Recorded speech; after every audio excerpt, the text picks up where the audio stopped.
Clé Allen. T. Il a mauvaise barrière. Non. Barricade. Oh. Ah si.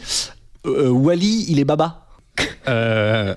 Est-ce que tu connais la différence entre un éléphant et un mammouth? Il y en a un qui habite à la Défense. Si. Le mammouth à laine. Ouais. Barry comme un éléphant. Oh oui. Si. Elle est bien. On prend celle-là en blague d'intro. L'éléphant, le mammouth à laine, comme sa peau, et Barry. Mais t'as dit mammouth. Non, mammouth, ouais. Mais, ok.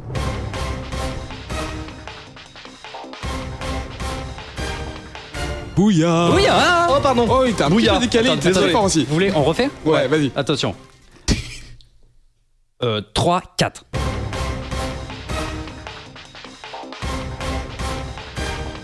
Sans sas. Ah mais oh là là, le petit bouillard timide d'Eva. Bonjour, soyez les bienvenus dans ce 66e épisode de Comics Outcast. Toutes les 2 semaines sur l'antenne de Radio Kawa, nous partons en direction de la planète comics afin d'en fouiller les moindres recoins. Eric aux commandes et aujourd'hui, et avec moi pour piloter l'émission, il y a Adrien. Oui, bonjour. Comment ça va? Très bien. Tu as ton propre micro, quelle surprise. Attends, qu'est-ce que ça veut dire? Ah oui, j'ai mon propre. Qu'est-ce que ça veut dire ça? Je peux pas te laisser dire ça. T'es en train de me dire, tu dis que d'habitude mon micro il est sale, c'est ça? Qu'est-ce que tu lis en ce moment? Qu'est-ce que je lis en ce moment? Je continue Depth, vous savez, département H. C'est vraiment chic. C'est sympa. Oui. Avec nous également, on a Eva. Bonjour. Comment ça va, Eva? Ça va bien. Tu lis des trucs en ce moment? Je vais commencer le nouveau Doggy Bags. Dont on a parlé il y a pas très longtemps dans notre propre émission, c'est cool. Autoréférencement, tout ça.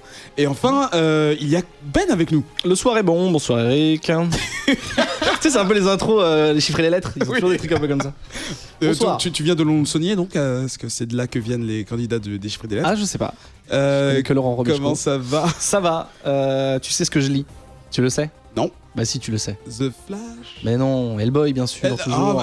Toujours voilà. ton mignoleton. Et aussi, je l'ai un peu dit sur les réseaux, j'étais un peu en joie. Le numéro 4 de Unworthy Thor est sorti et il est magnifique et j'attends le 5 qui est la conclusion. J'en peux plus. Une mini-série dont on a parlé il n'y a pas très longtemps. L'espagnol, une langue qu'on aime tous ici. Comics Outcast. Nous avons un programme toujours aussi sympathique. Je retrouvais ma ligne sur mon texte. Un programme toujours aussi sympathique qui vous attend cette semaine avec 3 reviews. Ether, Violent Love et Frostbite. J'ai dit avec un accent français, je sais pas pourquoi. Frostbite. Non, voilà. Le focus sera dédié au personnage le plus rapide de chez DC Comics, The Flash. Et je suis sûr qu'il va me dire non, il y a mieux. Mais non, mais c'est tellement réducteur. Enfin bref. Donc d'où la blague du début. Et en HLB, nous avons consacré le passage à un autre personnage de la maison, Batman, à l'honneur dans un film d'animation, mais celui-ci il est bien. Oh, c'est Lego Batman, le film, ce sera en toute fin d'émission.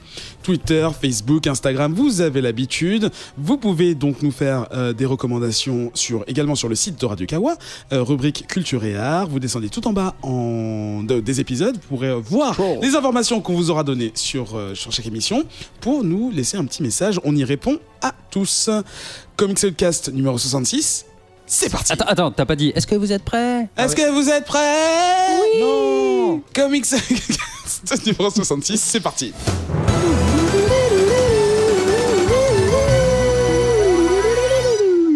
Nous commençons cette émission avec un comics de chez Dark Horse, donc encore une maison que tu aimes bien, Ben. Ah bah c'est ma maison préférée, hein. J'y suis comme chez moi. Et on va parler d'un comics qui s'appelle donc Ether. Ouais, je vais dire Ether dans ma truc, vu que c'est un truc qui existe en français. Écrit par Matt Kindt, illustré par David Rubin, et qui est sorti en novembre 2016, donc il n'y a pas très très longtemps, et on a lu les 3 premiers. C'est une mini-série, impossible de savoir en combien, je crois que c'est en 5 ou en 6, mais je suis pas certain, c'est juste que sur le site de Dark Horse... 5 Ok, donc c'est l'émission, jetez-les. Ouais, en fait c'est juste que sur le site de Dark Horse, ça va jusqu'au 6, donc je sais pas, je vous dirai si ça se termine ou quoi, mais en tout cas c'est une mini-série. Tu l'as dit, c'est Matt Kindt au scénario, il est connu pour Unity chez Valiant. Il a aussi travaillé sur Mind Management et Depth le fameux. Chez Dark Horse, on en a parlé dans l'émission 59. Écoutez-là, il paraît que c'est bien. J'étais pas dedans, mais c'était quand même bien. Il a fait ses devoirs. L'émission était bien. Et donc, Ether. Ether. On nous raconte les aventures d'un gars qui s'appelle Boone Diaz. En fait, ça se passe sur plusieurs plans, mais je vais vous raconter comment on nous le présente. En fait, on nous le présente comme un aventurier qui visite un monde magique, on va dire, une dimension magique. Fantastique, avec des créatures qui n'existent pas dans notre monde.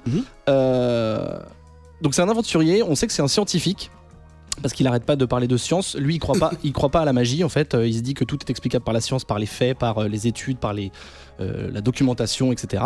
Et on sait aussi qu'il est détective. C'est-à-dire qu'il est, on demande ses services quand il y a un crime, une enquête, un truc à résoudre, il est là. Donc on le découvre dans ce monde magique. On voit qu'il rencontre un des premiers personnages qu'il rencontre s'appelle Gloom, que j'aime beaucoup. C'est un espèce de gros singe avec des pattes de chèvre un peu. Enfin, c'est une espèce de truc un peu hybride, qui est un peu le gardien du sas entre notre monde et le monde de Ether. C'est-à-dire que c'est lui qui dit tu rentres pas. C'est un peu le physio, du monde magique. Et donc voilà. Donc ça c'est un premier plan. Il est demandé afin de résoudre un crime qui s'est passé. En fait, le monde Ether, pour faire simple, parce que c'est assez riche, mais pour faire simple, donc il y a plein de créatures dans tous les sens. Ce monde est protégé par quelqu'un qui s'appelle The Blaze, qui est en fait un personnage féminin qui n'est pas unique. En fait, il y en a de toutes les générations, etc. Qui est un peu le gardien du monde magique. En gros, si The Blaze meurt, bah, les mots au pluriel du monde extérieur, notre monde à nous les humains, va prendre part à Ether et le détruire en fait. Donc en gros c'est le dernier rempart contre les forces que eux appellent maléfiques. D'accord. Et le maire de la ville donc vient voir Boone en lui disant voilà, il faut vite que tu viennes, il y a eu un crime, etc. Et donc The Blaze a été assassiné par une arme mystérieuse, etc. Donc ça je vous laisse le côté enquête parce que c'est assez intéressant. Et donc on va suivre son enquête pour savoir, qui va le mener aux quatre coins de Ether, pour savoir qui a tué, qui, comment, pourquoi, etc. Ça c'est un premier truc. À la fin de l'issue 1, on se rend compte qu'il doit retourner dans son monde, donc c'est-à-dire notre monde à nous, parce que voilà, il a l'air de pas être trop bien, il a l'air d'avoir une petite santé et tout, donc il doit y retourner. Donc il y retourne, et là on se rend compte qu'en fait en arrivant dans notre monde, c'est à Venise en Italie. En fait, il a quasiment la même apparence, c'est la même personne, sauf que il a des vêtements complètement dégueulasses, il est tout crade, c'est clairement un clochard en fait. Il vit dans la rue, il vole pour manger, c'est un espèce de paria en fait qui est complètement à l'opposé de cette espèce de BG aventurier qui est en Ether en fait. Donc ça c'est le présent. Mais dans notre monde à nous. Donc il y a le présent dans notre monde à nous, il y a le présent en Ether, et il y a aussi des flashbacks qui sont graphiquement différents, où on apprend donc plus sur son métier de scientifique, sur son passé, sur la personne qui partage sa vie, sur comment il en est arrivé à découvrir Ether, sur toute la science qu'il y a autour de ce monde-là, etc. Et donc voilà, et donc on suit les aventures de ce personnage sur ces trois plans. C'est pas forcément équitable en termes de pages et de cases, mais en gros on suit vraiment les trois trucs en même temps. Donc voilà, ça j'ai posé un peu les bases du truc. Les dessins de David Rubin, comme tu l'as dit, qui lui a bossé pour The Fiction chez Boom, ou Power Ranger également, je sais pas si c'était bien, mais on en parlera peut-être dans le futur. Ok. Alors moi c'est ce qui m'a séduit en fait, les dessins. C'est ce qui m'a séduit directement en voyant la couverture. J'ai dit ok, je veux même pas savoir si les dessins sont pareils à l'intérieur. Je prends. Et en fait les dessins sont pareils à l'intérieur. Je trouve que c'est très très très très beau. Il a un trait pas conventionnel. Enfin ce que j'appelle conventionnel pour les comics, c'est les trucs comics américains. Non, pas forcément, mais en fait, il a plus un style roman graphique ou BD indé que comics américains purs, tu vois. Et donc, moi, je trouve ça très séduisant. Il y a un très beau jeu de découpage, notamment sur certaines pages. En fait, t'as un seul décor qui prend toute la page, et en fait, le personnage va être à différents endroits. Pour expliquer différentes actions sans qu'il y ait de séparation par des lignes. Donc je trouve ça très élégant, je sais pas si c'est clair quand je l'explique, mais en tout cas je trouve ça très beau. On met des illustrations comme d'habitude. Voilà. Le design des créatures, il y a toujours des petites créatures, c'est hyper intéressant. En fait c'est assez fou à notre époque, après tout ce qui s'est fait en comics ou ailleurs, d'arriver à encore créer des personnages, pas forcément qui pètent l'originalité, mais en tout cas qui ont une gueule un peu différente, qui ont un charisme un peu différent, qui vont avoir une capacité physique ou de caractères différentes, donc c'est hyper frais. Le trait lui est très beau, je l'ai dit, mais la couleur c'est vraiment, ça rehausse vraiment le tout, c'est vraiment c'est une explosion de couleurs, c'est très très bien géré. Autant quand c'est dans Ether, c'est très très coloré, c'est vraiment vivant, c'est chaleureux. Quand c'est dans la réalité où il est assez pauvre, il fait quasiment tout le temps nuit, c'est des rues de Venise un peu crades et tout machin. Quand c'est dans le passé, c'est un peu sépia. Enfin, c'est vraiment, les couleurs sont vraiment très bien gérées. À aucun moment on se dit putain, je suis à quel moment. Il n'y a pas forcément d'indication de date. Tu t'identifies très facilement. Voilà, tu sais exactement où t'es, donc c'est hyper bien géré. Voilà, le découpage, je l'ai dit. Et donc. Pour dire un petit avis général, j'ai trouvé ça, au-delà du fait que ça me dit toujours un petit peu les mondes magiques, etc., il y a ce côté du personnage scientifique qui essaye de tout expliquer par la science. Donc déjà confrontation science et imaginaire, je trouve ça très bien. Et en fait ça se confronte dans l'histoire, mais aussi tu le vois dans le personnage. En fait lui, donc c'est vraiment sa base, c'est de dire tout est scientifique, mais ça va peut-être être challengé, où en fait il va se rendre compte que tout n'est pas forcément explicable par la science, qu'il y a peut-être des choses différentes. Et voilà, et donc du coup je trouve que le personnage est touchant parce qu'on sait pas, enfin pour l'instant à l'heure actuelle on sait pas pourquoi il est dans cet état dans le présent, dans notre monde, pourquoi c'est un clochard. On sait pas vraiment ce qui s'est passé dans le passé, pardon. On sait qu'avec sa conjointe ça s'est mal passé, etc.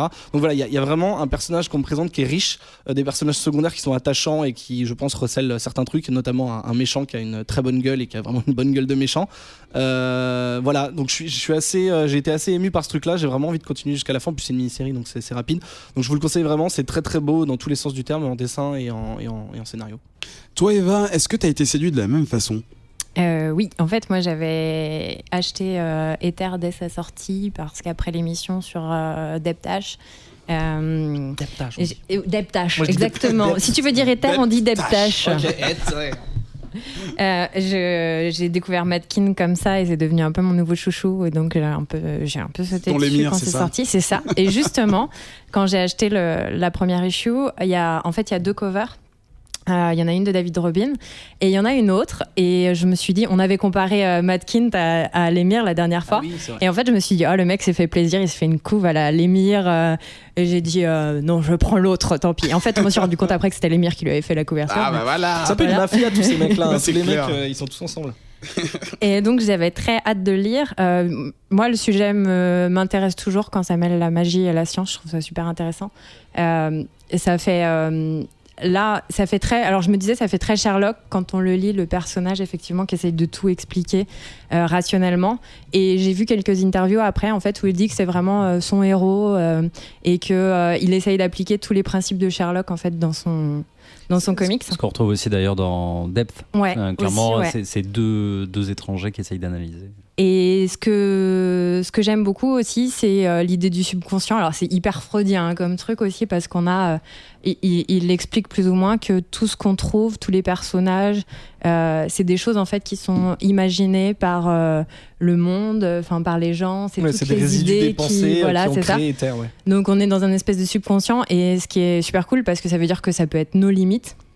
Et effectivement, on a des personnages qui sont excellents. Moi, j'adore la petite balle vivante avec ses petits bras et ses petits yeux. C'est une balle de flingue, mais qui a des bras, des jambes et une tête. Et... Si vous avez déjà joué à un jeu qui s'appelle Hunter the Gungeon, ça fait pas mal penser à ça. C'est des balles qui ont... elles sont en chair, quoi. Elles ont juste un morceau de métal par-dessus qui donne la forme, mais elles sont toutes mimi.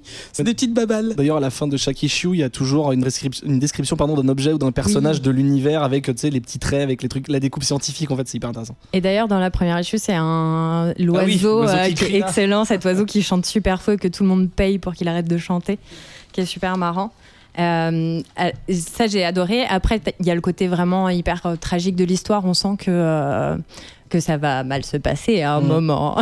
Pour l'instant, ça va encore, mais effectivement... Il y a des indices effectivement sur la nature du truc. La double identité du personnage, qui est, contrairement à ce qu'on trouve chez les super-héros, là, sa vraie vie est plutôt... c'est assez la loose. Et, ouais, clairement. Ouais, il s'échappe, en fait. Donc on se doute qu'on va s'en prendre plein la gueule à un moment. Peut-être chez les mêmes. Peut-être, ouais. C'est possible. Au niveau du dessin, je connaissais pas du tout le dessinateur. Je trouve ça super beau. Les couleurs, c'est vraiment super bien fait. Il y a des dominantes de rouge, de vert et de jaune surtout qui rendent très très bien. Et c'est vrai que selon les époques, on se situe très très bien aussi. Enfin, j'ai très hâte de lire la suite. Et toi, Adrien, le comparo à l'émir, est-ce que c'est flatteur ? Bon, on parle que de la couve, hein, mais pareil en termes d'écriture, est-ce qu'on s'y retrouve un petit peu ? Alors la comparaison avec la couve, effectivement, comme c'est lui, c'est normal. Non mais voilà, l'espèce d'hommage. Ça ressemble quand même un peu. Ouais, en fait, il faut savoir que moi j'aime pas trop la magie de base. Et quand on me dit ah tiens, il va y avoir des mondes magiques et tout, ça me gave un petit peu. Et en fait, je me suis retrouvé très très rapidement, notamment grâce à cette dose d'humour qu'il y a d'emblée et qui est vraiment savamment dosée avec des côtés vraiment plus dark de l'histoire qui arrive peut-être un peu plus tard, d'ailleurs pas dans le premier issue, mais un peu plus loin, on commence à avoir des aspects vraiment plus sombres au récit. Mais dès le début, on est plongé là-dedans et moi j'ai revécu quelque chose que j'avais pas eu depuis un petit moment, je pense. C'est ce sentiment un peu de Donjon, la BD française Donjon. Ah oui. Où on a un bon mélange entre un univers qui est très très riche et qui est ultra propice à l'aventure. Et il y a ça d'ailleurs dans la page de garde, en fait, on a une espèce de grande map. Ah oui. Qui est là pour faire générique, mais qui en réalité introduit à l'univers et aux différentes zones de Éther. Et il y avait un peu ça aussi dans Donjon, je sais pas, il y a ça dans Game of Thrones, des trucs comme ça. En fait, quand on a une carte sous les yeux de trucs, on a envie que le personnage il aille explorer un peu tout l'univers, et on sent qu'il est très riche. Et c'est vraiment bien écrit parce que d'emblée, le personnage qui a pas besoin l'introduction n'est pas lourdingue du tout. C'est pas vraiment un début d'histoire. On est complètement plongé dans le truc. C'est-à-dire qu'on est tout de suite dans le quotidien de ce héros qui a l'habitude de se rendre dans ce monde magique. Et du coup, les relations entre les personnages en fait vont très vite. Et en un premier chapitre, on a un peu tous les tenants et aboutissants. Voilà. Ce qui me manque peut-être juste un tout petit peu, c'est ce côté down qui arrive que après.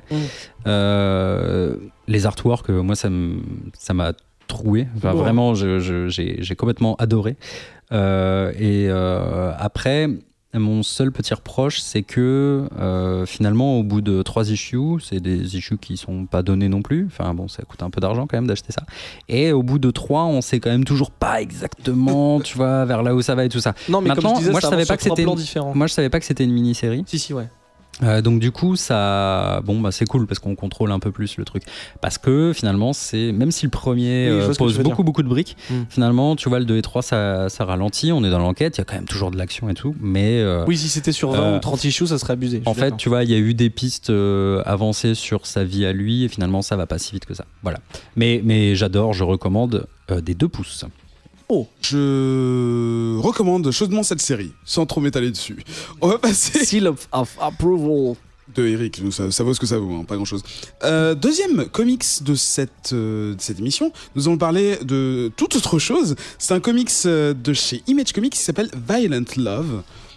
Écrit par Frank J. Barbier, illustré par Victor Santos, qui est paru également, qui a commencé en tout cas à paraître en novembre 2016, et encore une fois nous avons lu les 3 premiers numéros. Oui. Et c'est Eva qui va nous présenter. C'est un peu normal que ce soit novembre, parce que c'est les 3 numéros, donc décembre. Pas forcément, on a pu rater un truc qui commence en septembre, comme par exemple celui d'après. Pardon Eva, vas-y.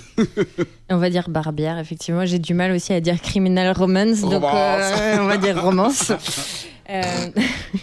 Donc au scénario, Frank Barbière. Alors quand j'ai décidé de chroniquer en fait cette série-là, c'est surtout le dessin qui m'avait accroché. En fait, j'avais pas trop fait attention à qui scénarisait, qui dessinait. Et en fait, quand j'ai regardé, je me suis dit, j'aurais peut-être pas dû. Et donc Frank Barbière, en fait, c'est le scénariste de Five Ghosts, de Black Market et de 2-3 trucs chez Marvel. Plus ou moins mineur, on va dire. Hein. C'est ça. Et j'avais pas du tout accroché avec Five Ghosts. Et là, je suis sûr qu'on va avoir des suites d'auditeurs qui vont dire mais si, mais c'est majeur. Bah dites-nous dans les commentaires. J'avais pas trop accroché avec Black Market au niveau du scénario, donc bon, ça partait un petit peu mal en fait. T'as essayé quand même. Mais j'ai essayé effectivement. Et Victor Santos donc au dessin, qui avait travaillé donc avec Barbière sur Black Market et également sur une série qui s'appelle Polar, qui est sortie en français il y a pas si longtemps que ça. Et donc c'est pour l'instant 3 issues sorties chez Image et on nous annonce ça comme une histoire basée sur des faits réels. Donc en gros, l'histoire, ça va être assez rapide parce que c'est assez simple. On est au Texas en 1987.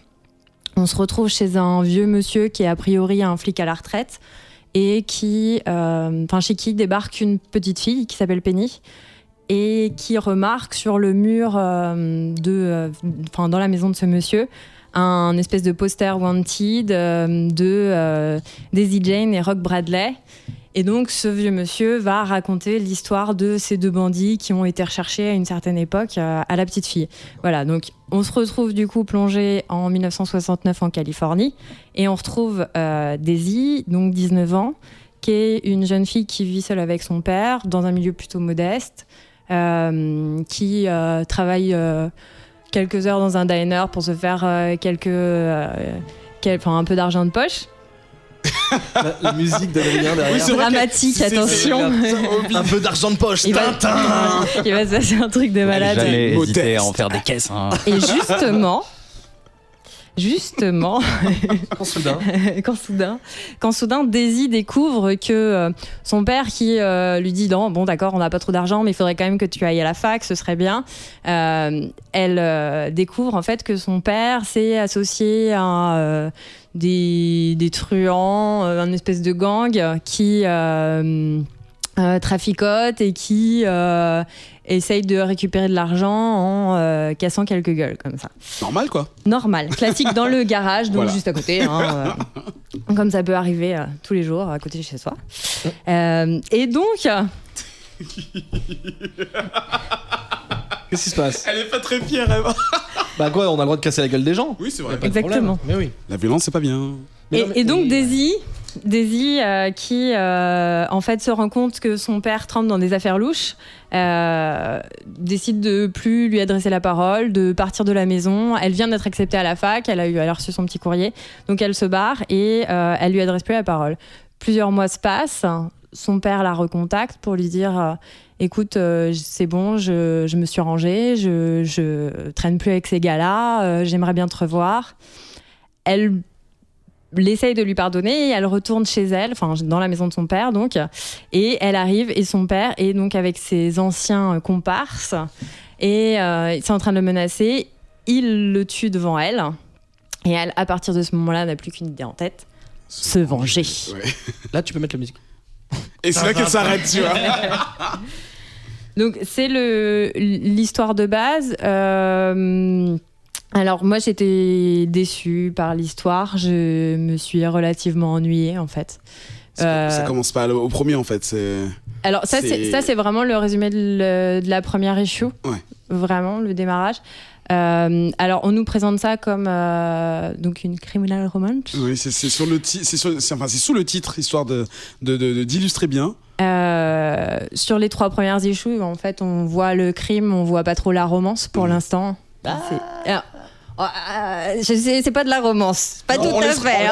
On veut pas dire ça. On verra après.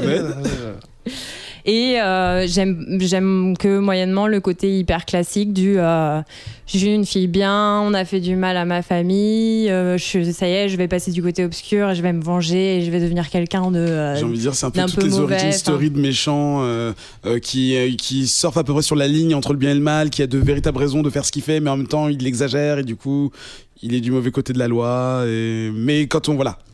Oui. Je sais pas. Non mais je laisse parler les... Voilà. Jean. Laisse parler les gens. Oui. Voilà. Après, c'est très inspiré de plein de trucs. Alors forcément, j'ai vérifié, les personnages n'existent pas réellement, mais sont inspirés de Bonnie and Clyde. Ah oui, voilà. Mais c'est vrai que comment ils te le vendent, on a l'impression que c'est une histoire avec ces noms-là et tout ça, tu vois. C'est pas... c'est un peu bizarre. C'est un peu bizarre de dire ça comme ça, mais... Donc, en tant que tel, Daisy et Rock n'ont pas existé, mais voilà, c'est très inspiré de Bonnie and Clyde. On va voir si ça continue comme ça dans la relation qu'ils vont entretenir, parce que pour l'instant, on en sait peu entre eux encore. Après, on voit venir aussi un peu le truc, quoi. On sait que ça va être... les amants maudits, que ça va être un truc hyper violent, mais très passionné. Enfin, voilà, j'ai pas beaucoup d'attentes par rapport. Moi, donc c'était plus le dessin qui m'avait attiré. Et j'aime bien l'atmosphère qui est rendue. Je trouve que c'est très réussi le côté États-Unis, années 70, avec les couleurs. Ouais. Il y a une couleur qui domine dans chaque scène, en fait, et on retrouve bien l'ambiance, je trouve. Après, effectivement, c'est d'une page à l'autre, c'est assez inégal. Enfin, il y a des cases où ça part en vrille, voilà. Mais dans l'ensemble, moi, j'aime bien. Mais je suis pas sûre de continuer.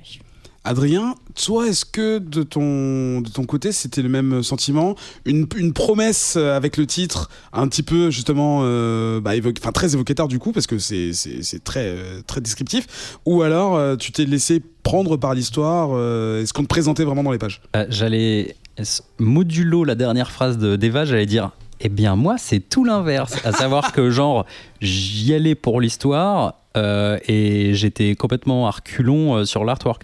Parce que graphiquement, toutes les pages, j'ai envie de dire, ne te lance pas dans ce dessin si tu ne sais pas faire cette perspective, Michel. C'est terrible, tu vois. Et il y a une case sur deux qui me sort de l'histoire. C'est assez fatal sur moi. Je dois dire que je souffre.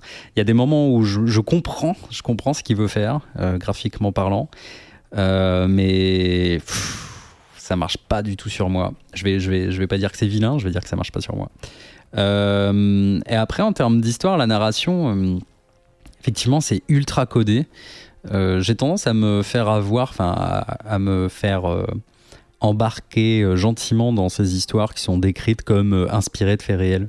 Parce que bêtement, c'est un truc qui fonctionne sur moi. Je me dis, ah ouais, tiens, est-ce que telle situation est crédible ou pas, etc.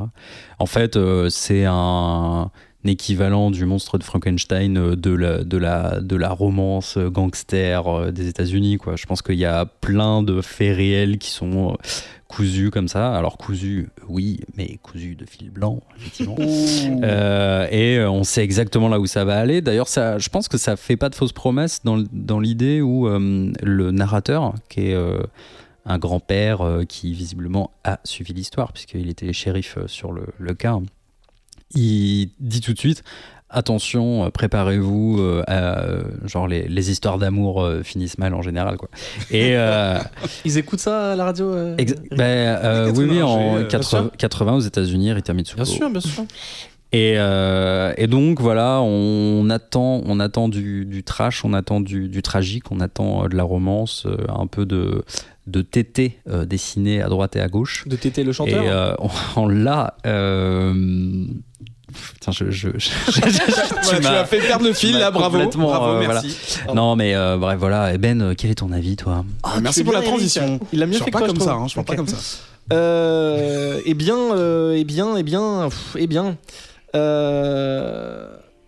J'étais non, mais en fait, l'histoire, effectivement, il y a rien d'original. Même si, en fait, en gros, c'était vraiment l'ascenseur émotionnel tout du long. Entre le -1 et le 0. Non, pas forcément d'ailleurs. Non, pas forcément. Que ce soit dessin ou scénario, j'ai vraiment oscillé tout du long. En gros, c'est je me suis pris au jeu. J'ai eu des attentes. Parfois, j'ai eu des réponses qui étaient honnêtes, mais pas folles. Parfois, j'ai vraiment eu, comme disait Eva, des promesses qui sont pas tenues. En gros, au bout d'un moment, je me suis juste dit, ok, ça va être une espèce de romance, donc effectivement à la Bonnie and Clyde. On va nous faire un espèce de sous-Kill Bill avec une meuf qui veut se venger. Vraiment sous-Kill Bill. Et en fait, à aucun moment, j'ai été vraiment pris. À aucun moment, j'ai tourné les pages en me disant, allez vite, qu'est-ce qui se passe en fait. Au point même que à un certain moment, je me suis plus intéressé au grand-père qui raconte son histoire et à la petite fille en me disant, tu sais, mais vraiment mon esprit est parti très loin, genre putain, mais le grand-père il ressemble quand même au père de la meuf et la petite fille elle ressemble vraiment à Daisy quand même. Et je me suis dit, est-ce que. Mais alors ça, je pense que c'est vraiment un problème en fait de dessin qui font que genre il y a deux personnes âgées. Exactement, qui se ressemblent en fait. C'est les mêmes. Et donc en fait, c'est peut-être un faux espoir d'essayer de sauver le gars en disant non, mais ça peut pas être une erreur, il y a forcément un truc, tu vois, c'est un peu comme dans un film, tu vois un truc, tu te dis c'est forcément fait exprès. Bah non. Peut-être qu'on le saura plus tard, si quelqu'un lit, pas moi. Et donc voilà, donc à aucun moment ça m'a retenu. Et en ce qui concerne les dessins, évidemment, je suis du même avis que mes petits camarades. Mais en fait, je dirais que je suis frustré parce que on sent que c'est quelqu'un qui sait dessiner. Il y a certaines planches qui sont vraiment très belles. Il y a même des fois où tu as l'impression de voir des inspirations un peu Darwin Cook, tu vois. C'est vraiment... Il y a des planches où je me suis dit, putain, ça c'est beau. Il y a des beaux jeux d'ombre. Les couleurs sont vraiment très belles. Ça rehausse le truc. Des fois, il y a un jeu de traits épais et fins qui sont vraiment... c'est maîtrisé. Et la page d'après, tu vas voir un truc qui sera complètement naze. Et c'est un peu ce que disait Adrien, c'est genre, limite, si tu sais pas faire ça...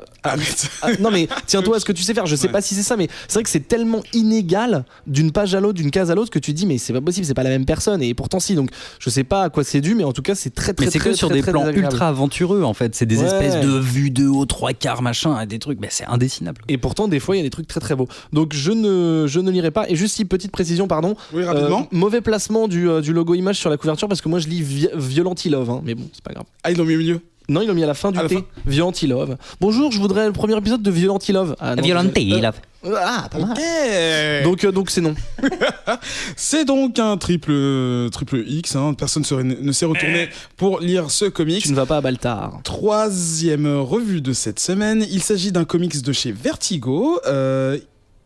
Illustré par un Jason Shawn Alexander et écrit par Joshua Williamson, dont on a déjà parlé, il me semble, à plusieurs reprises dans l'émission. Ça s'appelle Frostbite et c'est Adrien qui nous en parle. Oui. Frostbite. Frostbite, la 7e radio de Radio France. Frostub. Ok, non. Ah mais non, Ça va j'ai marcher. voulu faire ça, mais j'écrivais dans mon... Bon bref. Alors, Méta. du coup...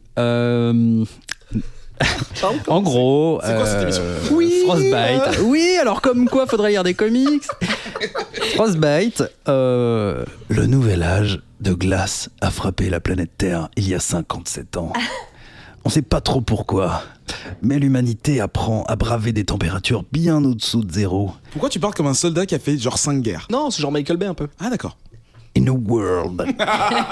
Donc on se caille le cul. Voilà, et la moindre source de chaleur est devenue la clé de la survie.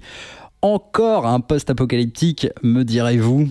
Encore un post-apocalyptique. Encore un post. Effectivement. D'ailleurs, juste entre parenthèses, j'aimerais un jour concevoir une série qui se déroulerait dans un monde où les instruments qui imitent les oiseaux n'existent plus et où tous les chasseurs du monde devraient survivre autrement. Ça serait un film post-apo. Oh.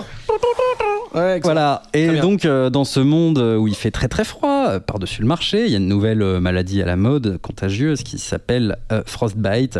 En français, c'est... Morsure de surgelé. Oui, la gelure, voilà. Engelure. Ah, c'est crade, une engelure, qui gèle littéralement les malheureux de l'intérieur. Et le pompon, c'est qu'il n'y a pas de remède, que c'est très contagieux et que ça se répand comme une traînée de poudre et ça décime tous nos petits amis du futur proche. Oh. Oh. Ah bah oui, mais aussi. Découvrons donc dans ce premier issue Henry et Victoria Bonham, père et fils et scientifiques de leur état, qui cherchent à vite rejoindre Mexico. Ou plus particulièrement une base secrète militaire qui est à Alcatraz. Ça se dit comme ça. Ouais, au Mexique, ça se dit comme ça. Bah, bien sûr. Si, bien sûr. Voilà, parce qu'ils pensent détenir l'antidote de cette maladie, Frostbite. Bien sûr, c'est pas facile de voyager comme ça dans des conditions où il fait froid, où il y a des méchants et où tout le monde serait prêt à faire la peau de l'autre pour peu qu'il découvre qu'il est malade ou qu'il a une source de chaleur ou ne serait-ce qu'un petit manteau qui tient chaud ou une couverture de survie. Voilà, le monde est un petit peu hostile, hein, c'est suite à l'apocalypse, quoi, tu vois. Et donc, Henry et Victoria vont tomber sur Keaton et sa bande, qui sont justement sa contrebande, qui vont pouvoir, un peu à contre-cœur d'ailleurs, les escorter dans ce monde hostile et gelé. Mais soudain, on dirait que les gens ne veulent pas que Victoria et Henry parviennent à destination. Alors, vais-je aller beaucoup plus loin dans l'histoire? Sachez que c'est une mini-série en 6 épisodes, que c'est une espèce de Mad Max dans le froid. C'est exactement ce que j'ai écrit. C'est exactement ça. J'y reviendrai. Sachez que pour le moment, de ce que je lis, c'est très rythmé. C'est assez bien exposé. Clairement, Joshua Williamson, qu'on connaît pour de très bons titres, comme Ghosted, Nailbiter, Birthright ou encore The Flash, puisqu'il écrit pour The Flash en ce moment. Ça tombe bien parce qu'on va parler de The Flash tout à l'heure. Ah bon et que Jason Shawn Alexander, qui est à l'artwork, est un petit peu moins connu pour sa part, mais a travaillé sur The Shadow, Empty Zone et Batman Arkham City, l'espèce de spin-off du jeu vidéo. Et eux, ils nous délivrent un univers qui est quand même assez solide, qui est assez simple, clairement, c'est déjà vu, du post-apo, on en voit partout. Mais avec ce petit twist, alors est-ce que c'est suffisant à faire un récit qui est intéressant ? Je ne suis pas certain. Cependant, c'est délivré avec qualité quand même. L'action est assez bien menée, les dialogues sont plutôt bien écrits, il n'y a pas de superflu, c'est pas une histoire qui est compliquée pour être compliquée. On a une héroïne, donc cette fameuse Keaton qui va transporter Victoria à destination. Mini spoiler parce que Henry meurt assez rapidement. Oh putain. Et puis on a des enjeux qui sont assez intéressants finalement. Il y a de l'action, c'est bien mené, la violence graphique, je trouve qu'elle est assez bien exécutée. C'est plutôt bien mis en œuvre. On voit à quel point ce monde est violent. Et ce lead féminin, je trouvais plutôt bien écrit. Il n'y a pas d'enjeu amoureux superflu. Il n'y a pas de c'est un rôle fort qui tient bien son truc. Petit détail, mais qui m'a fait marrer, les bulles graphiquement sont intégrées un petit peu comme si c'était des nuages de buée. Tu sais, ils ont les contours un petit peu flous. Moi, ça me fait marrer ce genre de petits détails. Voilà, c'est quand même un titre que je recommande aux gens qui aiment le genre post-apocalyptique. Qui ont pas peur de mettre un petit peu d'argent dans un univers qui est pas si original que ça, mais bien écrit. Après, voilà, mon gros bémol, c'est quand même sur cette copie de Mad Max qui est qui vraiment, à mon sens, c'est vraiment abusé. Parce que ça va assez loin, c'est-à-dire que c'est pas juste ah oui d'accord ok c'est post-apocalyptique sauf qu'il fait froid. Non, en fait c'est juste que sur la tension, la création des groupes, l'espèce de MacGuffin qui va être n'importe quoi qui tiendrait chaud, ou l'antidote en l'occurrence, ça fait un peu un mélange entre Mad Max Fury Road, où du coup on aurait besoin d'aller très vite à travers des grandes plaines, sauf qu'ici il fait froid, il y a d'autres camions avec des gros pics qui les attaquent. Il y a un plan où c'est vraiment un plan du film. Plan qui est abusé, avec c'est la couverture de l'issue 3, genre un personnage qui saute en l'air, c'est un screenshot de Mad Max Fury Road, c'est vraiment abusé. Mais alors Mad Max Fury Road versus tu sais les convois de l'extrême sur Terre 6. Ouais, je vois. Ouais, les mecs, ou même le salaire de la peur. Tu sais où t'as toujours un gars God damn, it's gonna be a hard war to wait. Voilà. Alors un petit côté Total Recall aussi, je trouve, sur le côté tout le monde cherche la chaleur, etc. C'est vrai. Alors je finirai la série quand le TPB sortira parce que je trouve que c'est quand même assez solide. Mais je le conseille aux amateurs du genre. Ben, tu parlais de Mad Max. Oui, non, en fait, moi j'avais marqué Mad Max chez Picard, mais. En fait, j'aime. Ce qui m'a vraiment plu, à part les dessins, c'est tout de suite le côté. Effectivement, c'est un peu la ruée vers l'or, mais la monnaie, c'est la chaleur. J'ai trouvé ça assez sympa parce que dans tous les trucs post-apo, c'est pas forcément la première ressource. Qu'on va exploiter, donc j'ai trouvé que c'était pas mal. L'histoire est simple et donc comme l'a dit Adrien, donc c'est effectivement la recherche de quelque chose, on va d'un point A à un point B, il y a plein d'ennemis, tout ça c'est cool, mais je dirais que c'est peut-être un peu trop simple pour moi, dans le sens où en fait je me demande, c'est une mini-série, ok, mais même avant la 3e issue, je me dis ok, mais une fois qu'ils auront le sérum, ok, so what, qu'est-ce qui va se passer ? En gros, voilà. Je pense que ça sera pas le point, en fait. Peut-être clairement, peut-être pas, mais il y a rien. À l'instar de Mad Max, le but c'est le voyage. Ouais, mais alors deux choses. Pour l'instant, il y a rien qui m'a accroché en me disant, il y a peut-être autre chose que ce point d'arrivée. Et enfin. Le deuxième point négatif au niveau du scénar, c'est qu'en fait, même si les persos sont sympas, Keaton, la meuf en question, l'héroïne, le gros méchant qui a quand même une bonne gueule de gros méchant, etc., j'ai pas réussi à m'attacher assez à aucun des persos pour avoir des enjeux émotionnels ou en me disant allez j'ai envie de partir à l'aventure avec vous. En fait je restais vraiment spectateur du truc au lieu de me dire je pars avec vous, tu vois. T'as pas pris part au récit, j'ai pas pris part comme d'autres trucs t'emmènent vraiment avec. Voilà, ce qui est pas forcément un truc où je vais me dire ok bah je laisse tomber, mais ça m'a pas trop séduit. En gros si les dessins étaient pas très beaux, j'aurais vraiment laissé tomber. Les dessins non plus, j'ai trouvé que c'était très très beau, c'était vraiment gratté, il y avait vraiment des jolis trucs. Même si parfois il y a un espèce de côté charbonneux, un peu comme si t'avais un peu gratté une plume à encre et qu'il y avait du spray dans. Je sais pas pourquoi il fait ça, des fois il y a un but, des fois non, donc je sais pas trop. Alors je vais juste glisser quelque chose, excuse-moi, par rapport au dessin. Il y a certains plans qui m'ont un peu surpris, je trouve qu'ils étaient un peu trop réaliste et je me suis pas demandé si c'est pas basé sur des photographies ou des genres de choses. On n'est pas sur du symétrie parce que c'est pas non ça c'est abusé par notamment sur les véhicules et les trucs comme ça qui est clairement genre une espèce de géométrie parfaite, tu vois. Et après je me dis il y a des mecs qui arrivent à faire des trucs comme ça donc non mais ça donne le doute, ça laisse le doute effectivement. Quoi qu'il en soit, que ce soit vrai ou pas, c'est un peu troublant, je suis d'accord. Donc voilà, donc les dessins m'ont plu, les couleurs m'ont plu, il y a vraiment ce côté froid chaud qui est vraiment très bien. Adrien tout à l'heure a parlé des petits détails comme les bulles et tout. Il y a notamment à un moment il y a un personnage qui meurt et en fait il y a beaucoup de bulles quand il parle et chaque bulle l'une après l'autre est de plus en plus claire et de moins en moins de plus en plus transparente pour vraiment signifier qu'il parle de moins en moins fort et je trouve ça très très habile et très agréable. Voilà, donc j'ai bien aimé, mais par contre l'histoire est pas ouf et effectivement les dessins, même si le trait est beau, j'ai trouvé que c'était pas extrêmement dynamique et que c'était assez statique au point que parfois on a l'impression que c'est un peu un roman photo où t'as juste des personnages qui ont des... Exactement. Voilà. Je sais pas, peut-être que si on apprend que le gars fait du décalcage, ça répondra à ça, mais franchement, ça me surprendrait pas. En tout cas, voilà, si c'est une mini-série de 10, je suis pas sûr. Si c'est une mini-série de 5-6. Non, de 6. De 6, pardon. Bon, bah voilà, j'irai au bout parce que je pense que ça a le mérite quand même d'être suivi.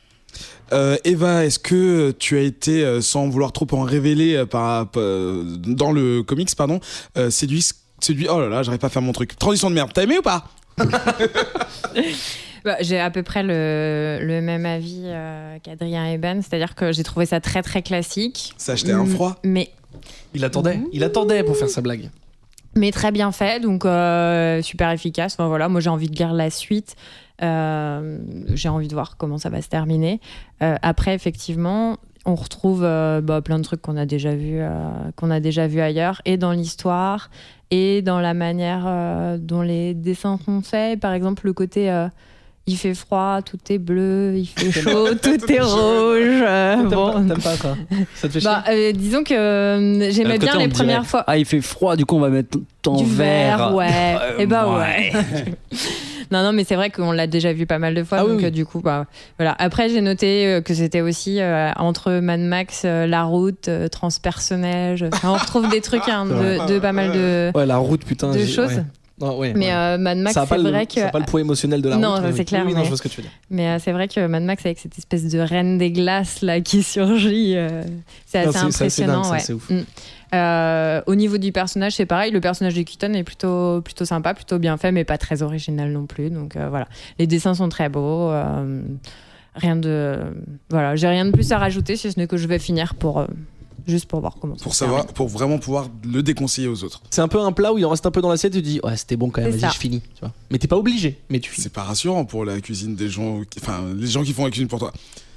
Moi je finis toujours. C'est plutôt cool, tu vois. Tu dis c'est positif ce que je dis. Faim, mais voilà. J'adore ce que t'as fait. Peut-être qu'après t'auras un relent genre j'aurais pas dû, mais on sait pas. Eh bien, si vous avez moyen de contacter les auteurs pour les inviter à un repas, on est chaud. Juste pour savoir si le mec a décalqué quoi. Donc, comme d'habitude, vous retrouvez les informations concernant les 3 comics dont on a parlé sur le site de Radio Kawa. On vous met les liens pour pouvoir les acheter en ligne. Ouais. Si vous avez l'occasion, si vous vivez dans une ville dans laquelle vous avez des boutiques de comics, n'hésitez pas à aller les voir. Pour le moment, elles sont que disponibles en version anglaise, mais soyez patients, soyez sûrs que ça sortira en version française d'ici quelques années. Ou quelques semaines, ou quelques mois, j'en sais rien, j'ai pas regardé. On se retrouve dans quelques instants, après cette passe de pub. À tout de suite. Dans TVNR, je vous donne rendez-vous avec mes chroniqueurs pour passer en revue la vie des médias audiovisuels. Télé, radio, internet, tout y passe. Au programme de chaque épisode, retrouvez un condensé de l'actualité des médias, un bon gros dossier qui déboîte et nos recommandations de programmes à consommer sans modération. TVNR, c'est en direct un dimanche sur 2 sur Radio Kawa.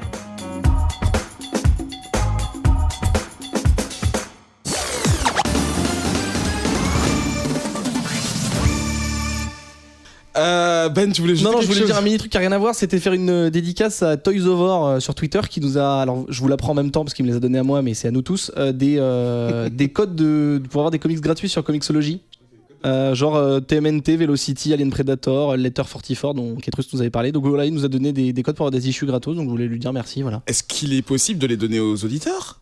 Peut-être, écoutez. Dans le cadre non, et non, car non. Si, peut-être, je sais pas.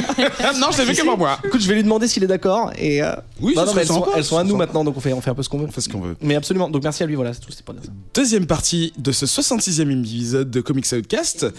La deuxième partie cette semaine est consacrée à un focus où nous allons parler d'un personnage, en l'occurrence celui qu'on appelle la comète rouge, le roi de la vitesse. Attends, je me base sur les comics, donc là je te vois hocher de la tête, mais horizontalement. Arrête tout de suite. J'ai nommé The Flash. J'avais une préparation de ouf. Attends, je vais la trouver parce qu'elle est non, trop mais non, si, elle est drôle, Non. J'en connais un qui ne doit plus se tenir en place, qui doit vibrer de toutes les molécules qui le composent. C'est Ben, car enfin, nous allons parler de son personnage d'ici préféré, la comète rouge, le flou écarlate, le roi de la vitesse. J'ai nommé The Flash. Merci. In the world. C'est mon personnage DC préféré, ça. Et du coup, c'est toi, Ben, qui a orchestré tout ça. Avant de préparer l'émission, tu nous as même donné une petite liste de lecture de 8 comics, de 8 titres, qui sont, je pense, selon toi, les moments clés les pivots qui font que Flash est ce qu'il est aujourd'hui. Voilà, disons que en fait, moi c'est mon perso préféré. Si t'enlèves tout Mignola, c'est mon perso préféré. Tout comics. J'aimerais bien faire un flowchart de toi avec genre s'il y a pas ça, alors il y a ça, machin. Il y a que des trucs préférés, il y a que des numéros 1. Tout le monde a gagné. C'est plutôt clair. Ben, c'est les codes des fans. Non, il y a Hellboy et il y a Flash. En fait, tous les persos qui sont rouges, je les aime bien. Voilà. Et donc oui, en fait, j'avais envie de parler de ce perso qui, je pense, au-delà du fait que c'est mon perso préféré. Objectivement et indéniablement, c'est un perso central du DC, des comics DC, de l'univers DC, qui a fait partie de beaucoup de changements éditoriaux cruciaux et très importants qui ont vraiment chamboulé l'univers entier, tous les héros du DC Universe, quoi, si on peut dire ça comme ça. Et donc voilà, j'avais envie de parler de lui, de dire un peu pourquoi moi je l'aime, en quoi il a été central, qu'est-ce qui a changé dans les comics via lui, etc. Via cette petite liste de lectures qui sont un peu c'est pas forcément les meilleures lectures, il y a des trucs très très bien, mais des fois c'est des trucs un peu basiques, mais justement qui font partie vraiment de l'histoire du perso et de l'histoire de DC Comics. Qui le définissent. Voilà, et qui sont aussi des issues ou des arcs dans lesquels il y a vraiment un élément clé où on s'est dit ok, à partir de ce moment, il y a un avant et un après. D'accord. Donc voilà, donc c'était vraiment important, je pense, de parler de ce personnage qui est le meilleur personnage de DC. Ok, on a compris ton avis. Du coup, comment est-ce que tu veux parce que donc nous trois, Eva, Adrien, moi, on a lu ce que tu nous as proposé. Ouais. Donc on a une idée générale du personnage. Comment est-ce que tu veux aborder ça ? En gros, j'ai un peu fait comme un peu une dissertation, tu sais, en 3e. Ici, dans les comics. Et j'ai écrit en gros et en rouge, puisque c'est la couleur de Flash. Pourquoi Flash est le super-héros le plus important de DC Comics, entre parenthèses, et des comics en général. Bon, ça, c'est un peu... Introduction. Donc voilà. En gros, je vais vous donner pas mal de points très importants en disant qui sont des faits avérés. Donc, prenez des notes. Prenez des notes, exactement. Même si vous aurez la liste de lecture sur le site, etc. Et sur Facebook. Oui, parce que c'est moi qui la mets, pas toi. Absolument. Au copier-coller, ça va. Donc voilà, un mélange de faits et un mélange de... Quand je vous dirai que c'est mon avis perso et que c'est moi qui kiffe, je vous le dirai. Voilà. Il y aura une petite note de musique. Ben Band. Donc, premier point. Je vais mettre des points aussi à Flash, comme ça à la fin il aura un score et on pourra dire que c'est le meilleur. Flash est un pilier de DC Comics, de la création de DC Comics et de l'âge d'or des comics. L'âge d'or des comics, c'est 1938-1954, c'est vraiment l'âge d'or, quoi. C'est illustré par des ventes vraiment très élevées. Les personnages ont été créés. Une popularité vraiment très haute. Donc le tout premier Flash, il a été créé en 1940, juste après Superman et Batman, qui sont donc les deux plus connus, avant Wonder Woman, avant Green Lantern. C'est vrai que souvent le trio un peu le triangle connu, c'est Batman, Superman, Wonder Woman, mais historiquement c'est Flash. Enfin, éditorialement, c'est Flash qui est arrivé en 3e. C'était pas le Flash le plus connu, il s'appelait Jay Garrick, c'était des années 1940. On le connaît parce qu'il a une espèce de casque en métal qui ressemble un peu à Hermès. Il est un peu ridicule, mais un peu cool en même temps. Et donc en fait, c'est lui qui ouvre le bal en fait de tous les Flashs qu'il va y avoir après lui, qui sont pas forcément sur la même timeline, mais ça je vais y revenir plus tard. La petite pour noter, il fait partie de la première équipe de super-héros ever. d'ailleurs tout comics confondu, c'est la Justice Society of America. Donc c'est avec les héros du Golden Age. Donc t'as le premier Green Lantern qui est pas du tout le même, qui était juste un mec avec une lanterne et une bague pourrie, une cape tout pourrie. Voilà, tous les héros un peu désuets mais qui font vraiment partie du patrimoine des comics. Voilà. Et donc ça s'est arrêté en 1949. La fin de l'âge d'or c'était 54. Il y a eu une espèce de creux après-guerre où en fait les comics ils étaient plus trop à la mode et c'était plus trop ouf. Et donc ils se sont dit venez on va essayer de relancer un peu ça, on va relancer nos héros. Et donc l'âge d'argent des super-héros. Donc 5 ans plus tard, première apparition de Barry Allen qui donc est le nouveau Flash, qui a plus du tout la même gueule, qui a un costume différent, qui a une origin story assez différente, qui est un peu sur la même base. C'est un truc un peu, il lui arrive un accident, etc., mais qui est quand même beaucoup plus étayé que pour Jay Garrick. On met Jay Garrick au placard, pas tout à fait, mais en gros c'est vraiment c'est avant, donc c'est un premier reboot de l'histoire des comics, pareil. Encore une fois, je mets un petit point à Flash parce que pour l'instant il a beaucoup de trucs premier. Donc, il a beaucoup de choses de en gros ils se sont dit voilà on va faire un reboot et on va commencer par Flash. Pourquoi pas Superman ou Batman, je ne sais pas, mais en tout cas ils ont commencé par Flash. Donc Barry Allen parce qu'ils n'avaient pas de perte de vitesse. Public amorphe, ok. C'est clair. Je dis on met pas complètement Jay Garrick à la porte parce que et là ça va plaire à Adrien parce que c'est un petit peu méta. Barry Allen quand il était petit, il lisait un comics qui s'appelait Flash Comics qui comptait les histoires de Jay Garrick. Donc on est lié au personnage de Jay Garrick, mais c'est devenu un personnage de comics dans la réalité de Barry Allen en 1956. Du coup, lequel est notre réalité ? Là en 56 c'est notre réalité, c'est Barry Allen. Donc on nous ment depuis le début. Non, c'est juste. Continue. C'est juste qu'en fait, Barry Allen lit les comics. Non, mais parce qu'on va expliquer. Alors, vous voyez cette ligne ?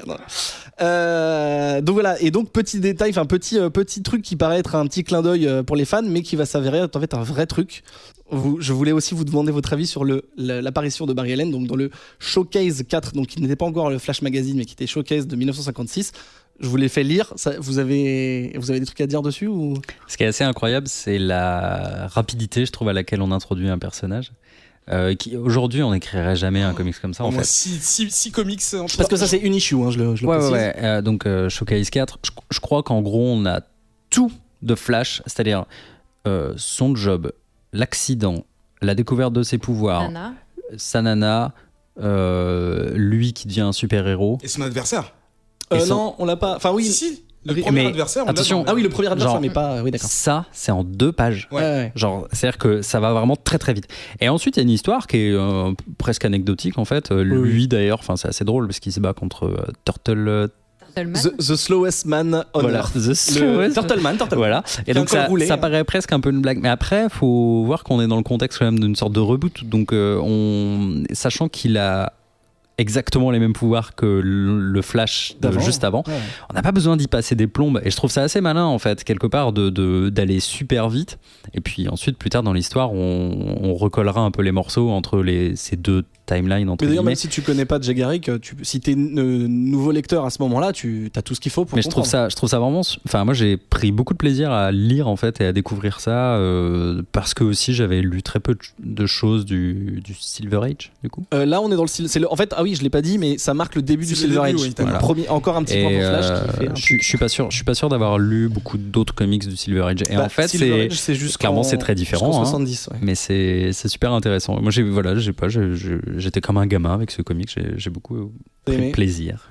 Oui, je confirme que tu n'es pas perdu du tout si tu connais pas. et ça m'a fait le même effet, cet effet de rapidité. Il met à peu près, 4 ou 5 cases à se dire d'accord, je suis Flash. Ok, pas de problème. On y va. Il n'a pas envie d'aller à l'hôpital. Comment ça, je vais vite, il n'y a pas de souci. Et voilà, et donc il y a cette petite astuce de en fait, j'ai les mêmes pouvoirs que Flash. Ouais, en comics, fait, ça. Comme ça, c'est réglé. Voilà. En gros, effectivement, je le dis pour vraiment les gens qui connaissent pas du tout, mais Barry Allen, donc, est un scientifique de la police, donc CSI un peu là comme ça, et un soir où il est dans son laboratoire, ça c'est ridicule parce que dans les années 50, c'était genre, oh oui, dans cette étagère, j'ai tous les produits chimiques qui me permettent de faire tout ce que je veux en chimie. Donc là, tu dis, ok, à ce moment-là, il y a un éclair et effectivement, les produits chimiques sont électrifiés par l'éclair qui tombe sur lui et il ne meurt pas. pas, mais devient l'homme le plus rapide du monde. Je vous rappelle que c'est un éclair qui donc ne peut pas être dévié par des paratonnerres et qui casse des vitres et qui courbe. Bien sûr. Et qui touche des humains. Because Comics. Qui ne sont pas au niveau du sol. Donc voilà, science. Et donc voilà, donc ça c'était l'introduction de Flash avant qu'il ait sa propre série, donc c'était en 56. Et donc en 1961, Barry Allen, qui est donc bien installé dans l'univers Flash, on en est déjà au numéro 123, pardon. Je vous raconte pas l'histoire parce je vous le dis quand même sans le raconter, c'est ridicule. Il est un spectacle pour des enfants. Il tente un move. Ouais, bon, mais vous lirez, c'est un peu rigolo. C'est les intrigues des années. Oui. Il tente un move en vibrant comme il ne l'a jamais fait et il réapparaît à un autre endroit. Il sait pas où il est. Il reconnaît pas Central City. Il se dit qu'est-ce que c'est que moi, ce ça bordel. m'est déjà arrivé. Hein. Ça t'est déjà arrivé de vibrer. Je sais pas si on a envie de savoir. Je tente un move et bam. Mais qu'est-ce que je fous là-bas? Et donc il se retrouve dans un monde, dans une ville qui n'est pas Central City. Il y a des trucs qui sont différents. Il y a pas trop de gens dans la rue. Il sait pas ce qui se passe. L'endroit où il était juste avant, il y retourne. En fait, c'est délabré comme s'il s'avait pas servi depuis des années et tout. Et ce qui est intéressant, je vous dis pas ce qui va se passer encore, je vous dis d'abord que c'est intéressant, c'est qu'à ce moment-là, le lecteur non plus ne sait pas ce qui se passe. Parce que c'est un nouveau truc dans le monde des comics. En fait, il se rend compte qu'il est dans un autre monde, dans un monde différent, dans un monde parallèle. Et donc là, c'est... Petit point pour Flash, s'il vous plaît. Je fais une croix avec ma main comme ça. C'est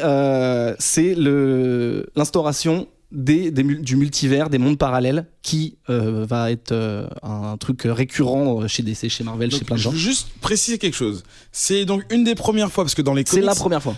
Parce que dans les comics qui étaient édités un peu à l'arrache comme ça, il y avait déjà beaucoup de choses... beaucoup de choses sur des mondes fantastiques, des mondes ailleurs.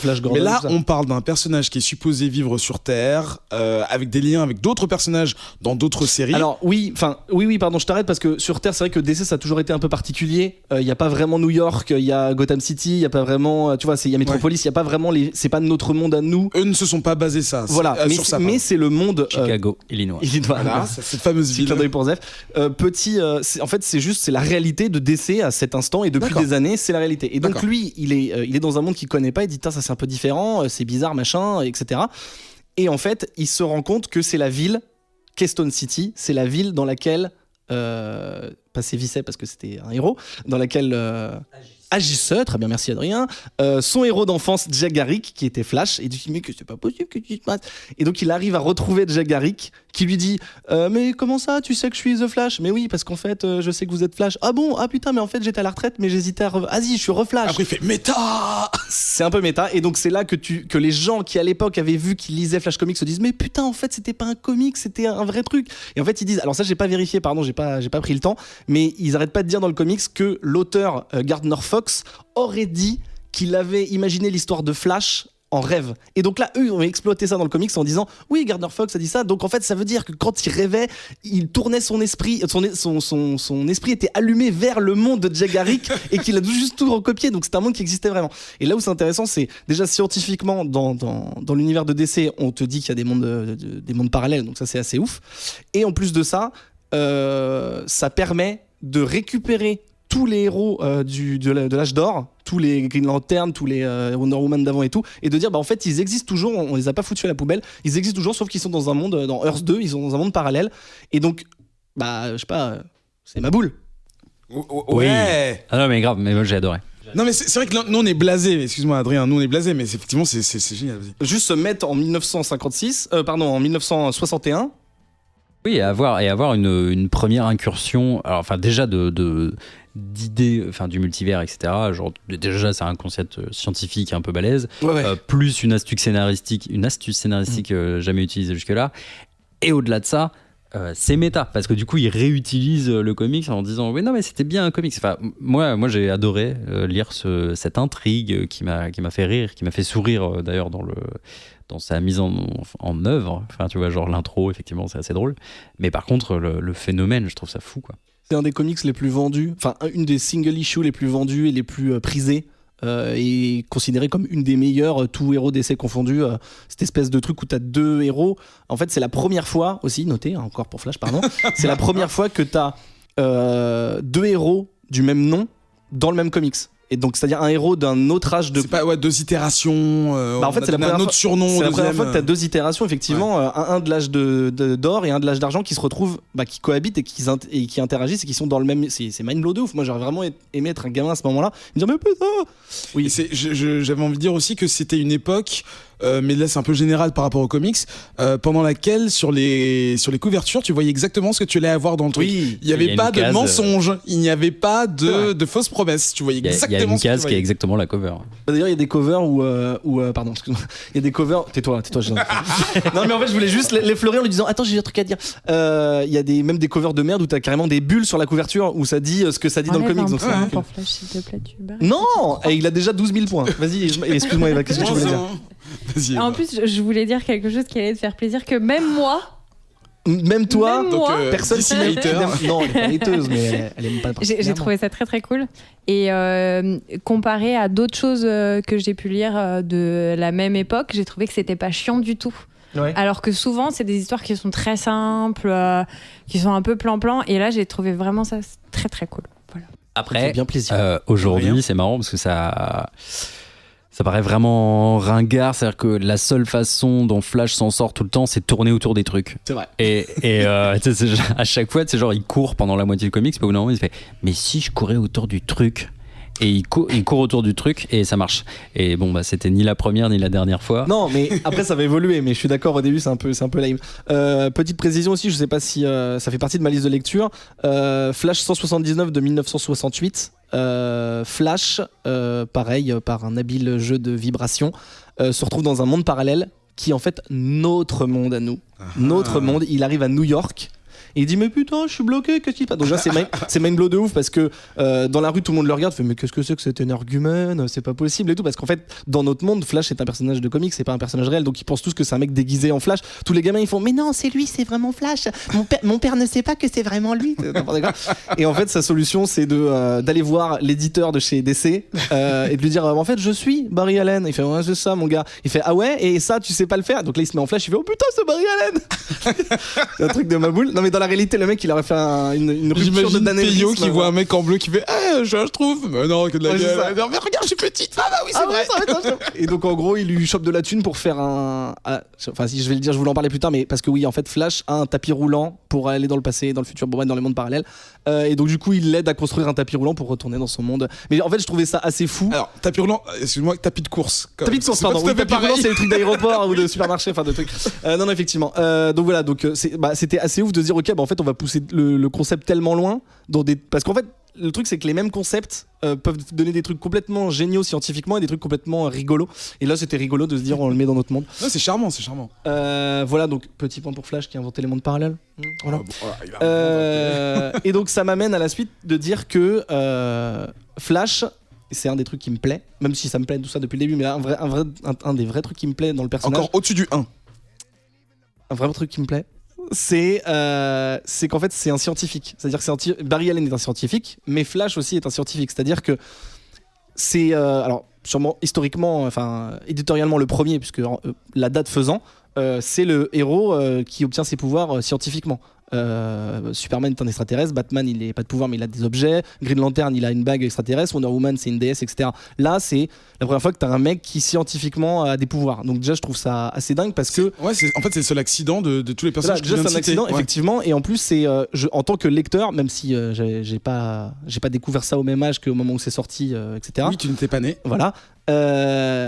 En fait, je me dis c'est peut-être la façon d'être le plus proche d'un héros, de se dire en fait bon évidemment ça va pas t'arriver en salle de bio, mais tu sais très bien que tu seras jamais un extraterrestre, tu sais très bien que tu seras, enfin il y a peu de chances que tu sois milliardaire avec une cape, il y a peu de chances que tu sois une Amazon, et il y a peu de chances que tu sois un flic de l'espace. Donc tu dis scientifiquement, tu vois ce que je veux dire? Si vas-y dis ce que tu veux dire. Quand tu lis Flash, j'ai l'impression que ça arrive pas à tout le monde de se faire foudroyer avec des éléments. Non mais ce que je dis c'est que dans l'esprit d'un gamin ou d'un lecteur, même de moi qui suis un enfant dans ma tête, c'est de se dire en fait voilà, si j'ai envie de m'identifier le plus possible à un héros, bah ça va être un gars de la vraie vie qui est scientifique dans la vraie vie, et qu'en fait est un super héros scientifiquement, parce que la science c'est un truc qui existe vraiment dans mon monde, tu vois ce que je veux dire.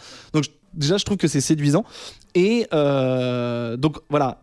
Ce qui est aussi assez cool, et ça c'est un truc que je vous ai fait lire, Flash 155 de 1965, on nous montre le syndicat du crime un peu des ennemis de Flash qui s'appelle The Rogues. Je sais pas la traduction française, mais je sais pas. Renegade, ouais, un truc dans ce goût-là. Qui en fait, j'en reparlerai plus tard parce qu'ils sont assez uniques dans le monde de DC et dans le monde des comics, mais c'est des personnages qui ont tous des pouvoirs liés à la science. D'accord. Captain Cold, c'est le froid en dessous de zéro. Heatwave, c'est le feu. Il y a un mec qui s'appelle Rainbow Rider, donc littéralement il chevauche des arcs-en-ciel. Ça, c'est scientifique. Hein. Bah, c'est l'optique. Oui. Ah bah attends, j'avais ma petite liste en plus. Tu me fais chier. De Piper là. Piper, le mec. Bon, ça c'est un peu ridicule, mais il y en a beaucoup qui sont ridicules. Mais il joue de la flûte et du coup le son. Weather Wizard, il utilise les éléments de la météo, etc. Même son pire ennemi Zoom, en fait, le temps. Enfin voilà, c'est que des notions plus ou moins. Je suis d'accord, Adrien, pour plus ou moins scientifiques qui touchent et souvent. Pour le mettre à son niveau en fait. Bah voilà, et puis pour dire en fait, voilà, en fait cet ennemi, oui, grâce à mon rayon que j'ai fabriqué dans mon labo, en fait c'est souvent des professeurs ou des scientifiques, donc c'est un peu ridicule, mais voilà. Un public. Voilà, exactement. et en fait ça va se vérifier plus tard, j'en parlerai plus tard dans mon portrait quand je parlerai de ses pouvoirs, etc. Mais voilà, je trouve que le côté scientifique du personnage, c'est un truc qui le rend plus humain et plus accessible. Je sais pas ce que vous avez pensé des rogues, Adrien, Eva. Rien. Moi j'ai adoré. J'adore les rogues. Non, mais je suis d'accord avec toi que le personnage dans son côté humain il reste ce qui est assez intéressant, c'est que il se sert toujours dans les aventures à un moment de ses compétences scientifiques. Exactement. Pour résoudre le truc. C'est-à-dire qu'il ne résout pas le crime qu'avec ses pouvoirs. À l'image de Batman d'ailleurs. Enfin, il y a un moment aussi où il est lui-même un détective. Ouais, bien sûr. C'est pour ça qu'il team d'ailleurs à plusieurs reprises. Parce que tous les deux, c'est des enquêteurs. Et Flash, au-delà de ça, il sait comment déjouer le truc. Et ben voilà, si je mets des cristaux dans mes oreilles pour atténuer les pouvoirs C'était, je sais plus comment il s'appelle, mais c'était ridicule. Bah si, le mec, Pied Piper. Non, c'était pas lui. C'est un mec qui joue avec un violon, je sais plus. Stredus. Fiddler. Voilà. Donc voilà, Fiddler ne va pas réussir à les avoir parce qu'ils ont mis des cristaux dans les oreilles et tout ça. Et donc en fait, il y a une démarche scientifique et c'est pas du tout rapport à sa vitesse en fait. C'est vraiment tout ça. C'est pour ça, tout à l'heure, quand tu disais il tourne autour des choses, t'avais raison, mais c'est vrai que plus tard, plus ça va, plus le personnage évolue. Et c'est marrant que tu fasses le comparaison avec Batman parce que c'est vrai que autant Batman, quand il est dans une enquête vraiment en mode polar, il t'explique, il dit voilà, je suis les traces de machin grâce à cette preuve et tout, c'est hyper intéressant. Je suis moins fan de Superman, donc je vais peut-être dire une connerie, mais moi Superman j'ai l'impression que c'est genre bah voilà, j'ai une force grâce au soleil et point, j'ai de la force, deal with it, tu vois. Alors que là, ou même Green Lantern, j'ai une bague qui peut tout faire. C'est un reporter quand même, donc oui. Superman peut se servir de ses compétences professionnelles de reporter. Non mais oui, pardon. En fait, je voulais dire qu'il y avait rien qui expliquait vraiment ses pouvoirs à part dire bah voilà, j'ai des pouvoirs parce que je suis un extraterrestre. Flash, j'ai l'impression que c'est genre, enfin tu vois, même à un moment il dit oui, pour ne pas être niqué par cet ennemi qui me nique la vision, je passe ma main comme ça devant mes yeux qui va permettre de voir comme dans un ventilateur. Enfin tu vois, il t'explique vraiment. Bon, des fois c'est un peu rébarbatif, tu vois. Mais quand t'as pas 8 ans, c'est le charme de l'époque, voilà, mais en même temps, tu te dis ok, bah en fait là on m'explique vraiment ce qui se passe, donc ça enlève peut-être un peu le côté super du super héros, mais je trouve que c'est intéressant de se dire bah en fait voilà, ils sont pris la tête à essayer de trouver comment il allait pouvoir le déjouer et nous expliquer où c'est pas juste bah en fait voilà, il l'a battu parce que c'est le gentil et l'autre c'est le méchant. Donc voilà, il y a dans Flash 300 qui est un peu dense à lire mais qui est assez rigolo. Non, 1981, en fait, on a Barry Allen qui est dans un lit d'hôpital recouvert de bandages de la tête aux pieds. Et il y a un truc bien et un truc chiant. Le truc bien, c'est qu'en fait, il se demande s'il est vraiment Flash. Parce que t'as un psychiatre qui lui dit en fait, l'accident que vous avez eu avec l'éclair et tout ça, bah en fait, vous m'avez raconté que vous étiez Flash et tout, mais en fait, c'est pas ça. Si vous êtes à l'hôpital, c'est parce que vous avez à peine survécu à cet accident. Et en fait, vous êtes là depuis des années. Et du coup, il va falloir vous soigner et tout. Et en fait, il dit, mais qui a bien pu me faire ça? Et donc, il remet, parce qu'il y croit pas du coup, il fait tout un listing de tous ses héros. Donc, si vous avez connaître tous les héros, voilà. Ouais, mais l'histoire est cool. Bon, je me suis fait avoir parce qu'à la fin, t'apprends que c'est vraiment une machination. Mais je me dis, putain, imagine, c'est vraiment avec tout le méta qu'il y a eu jusqu'ici, tu vois, je me suis dit, voilà. Bon, voilà, si vous avez envie de voir les rogues, ils sont assez intéressants. Ce qu'il est, juste pour finir sur les rogues, ce qui les démarque, ils se considèrent pas comme des super vilains. C'est vraiment rogue, c'est plus qu'un nom, c'est vraiment une dénomination. Bon, c'est vraiment l'univers de Flash, hein, t'en as pas chez Batman, etc. C'est aussi une classe dans Hearthstone, mais. Ok. Mais ce que je veux dire, c'est que on les considère pas comme des super vilains. Il y a vraiment une distinction qui est faite parce que ce sont des criminels, mais souvent ce sont des petits criminels, c'est-à-dire ils font ces souleurs, qui font des braquages, etc. Ils ne tuent que s'il y a vraiment une nécessité à tuer. Donc c'est pas, ils sont loin du Joker par exemple. Et aussi ils ne se droguent pas. C'est une règle des rogues. Voilà, c'est comme ça. Mais voilà, je trouve que c'est un point pour Flash. C'est très con, mais j'imagine beaucoup parce que vu que tout est extrêmement détaillé dans les conversations quand les gentils vont faire quelque chose et justement trouver le stratagème pour déjouer les méchants, et pareil les méchants quand ils mettent en place leur plan pour essayer d'attraper le gentil entre guillemets, j'imagine une réunion avec les rogues qui disent mais toi tu fais de la drogue, tu sors d'un truc, c'est pas bien, la drogue c'est pas pour regarde le 4e mur, on a dit que c'est pas bien la drogue, on peut voler, on peut frapper, mais on ne peut pas prendre de la drogue. Donc ouais, 2 points pour Flash, 2000 points, enfin x2. Déjà parce que voilà, le côté scientifique est ultra cool et en plus il évolue avec le temps, et d'avoir une classe de vilain à lui tout seul. Pardon, parlant de temps, on a pu énormément. Est-ce qu'on peut avancer dedans ? Bien sûr. Double. Flash est un putain de héros. Pourquoi ? Parce qu'il se sacrifie au point de mourir. Le sacrifice, c'est bien ça. Pour sauver les centaines de mondes que comporte le multivers. Dans Crisis on Infinite Earth, qui est un truc assez dense, qui date de 85. Alors on avait répété juste avant, mais bon. Ah oui, pardon. Crisis on Infinite Earth. Je vous avais fait lire le 8 parce qu'en fait c'est là où Flash meurt, c'est pas vraiment un spoiler, on le sait. Enfin, Barry Allen meurt, pardon. 1985. Spoiler, je pense qu'on peut. Ah oui, voilà. En fait, donc déjà. Un point pour Flash parce qu'il s'est sacrifié en tournant autour d'un truc. Je lui dis que c'est pas Wolverine. Oui. Et là où c'est assez fou, et c'est pour ça qu'il a un point, c'est parce que c'est la première fois chez DC, en tout cas, j'irai pas dire juste que dans les comics parce que je vais pas m'aventurer là, mais au moins chez DC, qu'un héros meurt et reste mort. C'est-à-dire que souvent, c'est il est mort, mais oui, en fait, il est dans une dimension, surtout avec la dimension parallèle. En fait, non, il était pas vraiment mort. On l'a amené à l'hôpital au dernier moment. Voilà. Là, Barry Allen meurt en 85. Il va revenir évidemment, mais pendant 23 ans, il ne va plus exister dans les comics. C'est-à-dire que c'est Wally West, j'en ai peu parlé parce que effectivement je me centre beaucoup sur Barry Allen dans mon portrait, parce que pour moi Flash c'est Barry plus que les autres, mais Wally West qui était son sidekick, qui était Kid Flash, qui a eu ses pouvoirs exactement de la même manière, à ce moment-là va prendre le rôle de Flash, de Flash. Le Kid Flash n'existera plus pendant un petit temps. Et là où c'est hyper important, un point pour Flash, c'est que c'est la première fois encore, c'est fou mais c'est la première fois qu'un sidekick prend le rôle du mentor. C'est-à-dire que ça n'est jamais arrivé. Et là où c'est intéressant, au-delà du fait que l'effet... À l'époque. Bah oui, bien sûr, je suis toujours sur la date, bien évidemment. Oui, si je dis c'est la première fois, c'est forcément à l'époque. C'est la première fois en 2016. Personne ne voit ma tête, mais j'ai très honte. Là où c'est hyper intéressant, c'est que ça donne une notion très particulière, et c'est pour ça que je trouve ça dingue, c'est qu'en fait on se rend compte que Flash n'est pas forcément Barry Allen. Jay Garrick, je le mets à part parce que c'est vraiment l'âge d'or. C'était un autre genre de Flash. Il était un peu désuet, etc. Donc là, on se dit, ok, en fait, on avait Kid Flash et tout. Il y a la Flash Family, il y a d'autres speedsters, etc. qui existeront plus tard. Mais là où c'est ouf, c'est qu'on se dit, ok, en fait, Flash, c'est un symbole, c'est une idée, responsabilité. C'est une responsabilité, c'est un costume, c'est c'est comme Thor au Green Lantern. Exactement. Un rôle. C'est un rôle, exactement. C'est pas juste une personne avec un masque. C'est-à-dire que c'est pas n'importe qui peut être Flash, mais en tout cas, il y a le côté je passe le flambeau, et ça c'est très important, j'en parlerai dans ma conclusion, mais c'est un des éléments de Flash de dire voilà, on a l'espoir de se dire que quoi qu'il arrive, il y aura toujours un Flash. Et ça, je trouve ça assez dingue. Donc, je pense que vous avez lu Crisis, c'était un peu dense à lire parce qu'en fait, c'était le numéro 8 et t'arrives au milieu d'un crossover gigantesque du DC Universe, donc je pense que c'était dense. D'ailleurs, je voulais mettre un petit point pour Flash qui m'avait permis de faire une petite sieste à ce moment précis. Je prends le point. L'histoire. Je prends le point. Non, mais du coup, ouais, Eva, t'as trouvé ça quand même un peu. Et moi, j'ai pas pigé ce qui se passait. Quand je suis arrivée là-dedans au départ, je me suis retrouvée avec plein de personnages il y en avait la moitié que je connaissais pas. Et voilà. Après, je voyais bien où on voulait en venir et ce qui allait se tramer à la fin de l'épisode, et que c'était ça qui était important dans le. Donc voilà, mais c'est vrai que c'est pas ce qui m'a le plus passionné de tout ce qu'on a lu là. Pour oui. le et moi, Infinite Crisis. Ce que j'ai beaucoup aimé, c'est graphiquement en fait la mort de Flash. Ouais. Elle est ouf en fait. C'est vrai. Je trouve la décomposition du personnage, etc.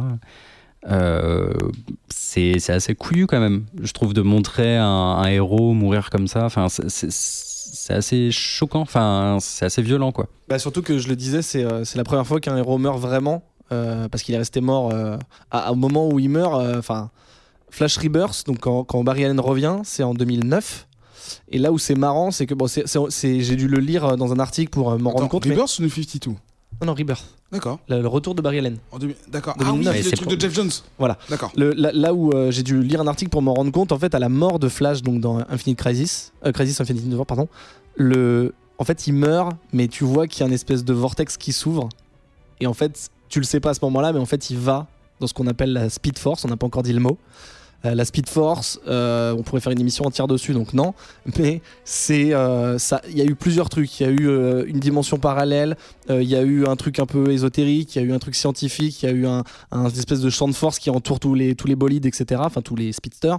En gros, vraiment, pour synthétiser, c'est une force de la nature qui est la force de la vitesse. Voilà, Speed Force. Et en gros, c'est là-dedans que tous les mecs et meufs qui sont des bolides, speedster en anglais, ils tapent dedans, ils tapent le pouvoir pour avoir leur vélocité, leur rapidité, etc.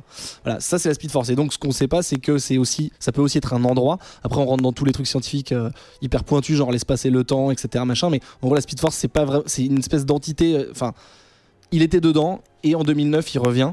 Donc c'est quand même assez fou de se dire au bout de 23 ans, ça va, j'ai manqué quoi. Pendant ce temps-là, c'était Wally West qui avait le rôle de Flash, etc. Donc voilà, ça c'est hyper intéressant. Je vous conseille vraiment Flash Rebirth parce que en fait, ce qui est intéressant, c'est que c'est la continuité pour les gens qui aiment Barry Allen et c'est aussi un point d'entrée pour les nouveaux lecteurs. Au même terme que New 52, au même terme que Flash Rebirth de maintenant. En fait, à chaque fois, ça c'est DC qui fait ça, c'est assez intelligent, c'est pas que Flash, c'est de se dire voilà, on va rebooter certains trucs et on va permettre aux nouveaux lecteurs de rentrer dedans. Une fois n'est pas coutume, en 2011, Barry Allen, donc, qui est le Flash titulaire, on va dire, du poste. Le CDI. Exactement. Une fois n'est pas coutume, change encore la réalité des choses. Avec l'événement Flashpoint qui pour moi est un des arcs les plus ouf, tout héros confondu, il y a beaucoup de gens qui s'accordent à dire que c'est un des plus ouf, où en fait en gros on en a déjà parlé en plus dans l'épisode 52 spécial New 52, etc. Où voilà il veut changer le passé, ça merde, quand il revient dans le présent il y a eu des conséquences. Batman n'est pas Bruce Wayne mais Thomas Wayne, Aquaman et Wonder Woman se font la guerre, etc. Superman est un enfant chétif qui a jamais vu le soleil. Et au final, il arrive à corriger tout ça et quand il revient dans la réalité, le monde a changé légèrement par rapport à avant. Des trucs ont fusionné, les costumes ne sont pas pareils, les origin stories sont différentes et c'est là a été créé New 52, le nouvel arc qui est toujours actuel, même si Rebirth est un mini reboot, mais c'est toujours New 52. Donc voilà, un point pour Flash qui encore s'est dit venez. Non mais en fait ce qui est assez ouf c'est que lui-même. Le mec. Non mais ce qui est assez ouf c'est que je sais pas si ça peut pas être le fruit du hasard, c'est pas possible. C'est juste que c'est un espèce de porte-drapeau vu que c'est lui qui peut voyager dans le temps, voyager entre les dimensions, etc. C'est hyper intelligent d'avoir pris ce personnage, voilà, de dire en fait si on a besoin de faire un changement radical, plutôt que de dire que c'est juste une décision éditoriale, on va le mettre dans les mains d'un personnage. Des fois il est pas tout seul, hein. En tout cas Flashpoint c'est sa faute. Tu penses que dans les bureaux de DC ils se disent ok bon là c'est la merde, les ventes, ils se disent on va encore se servir de Flash pour relancer quelque chose ou créer un événement physico, chimico, spatio-temporello, speedforcien. En fait, je te dirais, c'est couillu de faire ça, et en même temps, je pense que c'est vrai, et c'est vrai dans le sens où on a plein de preuves. Je l'ai dit, les mondes parallèles, etc., Flashpoint, et là dernièrement en date, Rebirth, donc qui est le nouvel arc de DC, c'est encore voilà, etc. Ouais, c'est encore en partie grâce à cause de Flash et de Barry Allen et de Wally West que les choses se corsent. Donc c'est d'ailleurs super intéressant en fait de voir ça. C'est que on fait un reboot, pas sur une menace extraterrestre, pas sur des méchants en fait finalement. Ce qui cause tout le tort dans cette histoire-là, c'est à chaque fois juste le côté le plus humain de Flash possible, à savoir comment je peux faire pour redresser les torts, faire en sorte que mon père soit pas accusé, faire en sorte que ma mère soit pas morte, etc. Et en fait, c'est cette erreur personnelle et égoïste et absolument humaine qui va chambouler, et pour le pire bien sûr, tout l'univers. Et Flashpoint, alors moi j'ai commencé les comics avec Flashpoint en fait, parce que finalement c'est la meilleure opportunité de découvrir tous les personnages depuis zéro. Au début on les lit et puis avec sa connaissance un peu, sa culture pop, on sait que y a des petits twists à droite à gauche. Et ensuite on retombe sur nos pieds en fait. Et alors je dis que j'ai commencé avec Flashpoint, je mens un tout petit peu parce qu'en fait j'ai commencé avec Blackest Night. Ce qui est cool aussi. Les deux s'enchaînent parfaitement et du coup forcément Flash a une place particulière dans mon cœur parce que pour moi voilà c'est ce personnage qui est qui bat les cartes quoi. Ouais, exactement. Mais c'est en même temps, grâce à lui, en même temps malgré lui, comme dit Adrien. Donc on peut pas se dire que tout est de sa faute ou que les éditeurs le prennent, enfin les auteurs le prennent. C'est pas un côté tout puissant. Enfin, c'est ça qui est intéressant en fait. Exactement. En parlant de tout puissant et en parlant, on parlait de science tout à l'heure. J'ai pas vraiment parlé de ses pouvoirs. On disait qu'effectivement pendant beaucoup de temps, enfin pas mal d'années, il a tourné autour des choses. Ah oui, au fait, il court vite. Il court vite. Ah oui, j'ai pas dit. On a oublié ça comme pouvoir. Non, en fait, en gros, autre point pour Flash. Je pense, alors je suis pas scientifique, j'ai eu 4 en maths au bac, mais beaucoup s'accordent à dire que ça serait potentiellement un des plus puissants de chez DC. À cause de ce qu'il peut réaliser. Voilà, c'est pas à cause de ce qu'il fait, c'est à cause de son potentiel. En gros, il fait tout vite, donc il court vite, etc. Mais qui peut courir vite peut réfléchir vite. Parce qu'en fait, c'est vrai que quand il pense, si tu cours vite, si tu veux pas te manger un arbre, faut voir l'arbre au bon moment et se dire ah là il y a un arbre et tu tournes. Donc ton cerveau doit aller aussi vite que tes pieds. Donc je me dis que si il peut réfléchir aussi vite que la lumière, parce qu'il peut courir aussi vite que la lumière, bah en fait il est censé être le mec le plus intelligent. Donc voilà. Donc ça c'est assez ouf. C'est un peu fumé comme de Bah pardon, enfin scientifiquement ce que je viens de dire vaut pas grand chose, mais logiquement si tu réfléchis plus vite que tout le monde, t'es plus intelligent que tout le monde. Enfin j'imagine, je sais pas. Bref. Non, t'as des meilleurs réflexes. Si vous faites un Doug ou si vous êtes au MIT, donnez-moi tort. Il peut se rendre intangible. Oui. C'est-à-dire qu'il peut vibrer tellement vite qu'il peut passer à travers les murs. On lui tire une balle dessus. Bon, même si évidemment il est assez vite pour l'éviter, il peut aussi dire non, il va me passer à travers, pas de souci. Donc techniquement, personne ne peut le toucher. J'ai oublié de dire que quand il réfléchit vite, et ça c'est un truc que j'ai lu, donc je pense que c'est vrai. En tout cas, dans la réalité des comics, pas dans la réalité scientifique de notre monde. En fait, son cerveau va tellement vite, enfin sa pensée va tellement vite qu'il serait, je parle au conditionnel, quasiment insensible à tout ce qui est attaque psychique des gens qui ont des pouvoirs. Parce qu'en fait, en gros, c'est comme s'il avait un casque, genre bah en fait ton truc va trop vite, je peux pas lire. Donc tous les mecs, je connais pas trop les mecs, les psychics chez DC, mais en gros voilà, il serait donc ce qui le rend quand même assez puissant parce que un mec comme Superman, tu peux directement, genre Brainiac, voilà, je viens d'y penser, Brainiac il peut tout à fait mettre à genoux Superman, bah là Flash il dit oh ça va un peu trop vite, voilà. Intangible, je l'ai dit. Et alors là, ça c'est un truc assez ouf. Et je suis même allé sur un truc, je vous conseille, ça s'appelle Because Science sur le site Nerdist. Il y a des millions de vidéos et j'ai failli être en retard tellement j'en ai regardé plein. C'est très drôle. Donc le mec a parlé de ça. Techniquement, donc Flash qui peut aller à la vitesse de la lumière. Alors je suis nul en science, mais ce que j'ai compris, c'est que le mouvement, c'est la force. Enfin, en gros, plus tu vas vite, plus tu crées de force. Même ta masse grossit apparemment. Et en gros, ça voudrait dire qu'il serait capable, vu qu'il peut atteindre la vitesse de la lumière, ça voudrait dire qu'il peut frapper à la vitesse de la lumière, ce qui veut dire que la masse de son coup de poing qui s'appelle Infinite Mass Punch. Bon après le mec explique, c'est hyper intéressant. Bah, évidemment c'est dans c'est dans l'angle. Mais qu'est-ce qu'il peut faire ? Tais-toi. C'est dans le prisme des comics, mais en tout cas il serait capable de frapper à la vitesse de la lumière et donc d'avoir une puissance infinie en fait, puisque si tu vois ce que je veux dire. Oui. Donc potentiellement il peut détruire tout ce qu'il veut, il peut tuer Superman, il peut, enfin voilà. Donc, déjà, enfin excusez-moi, mais là je lui mets 4 points, enfin pardon.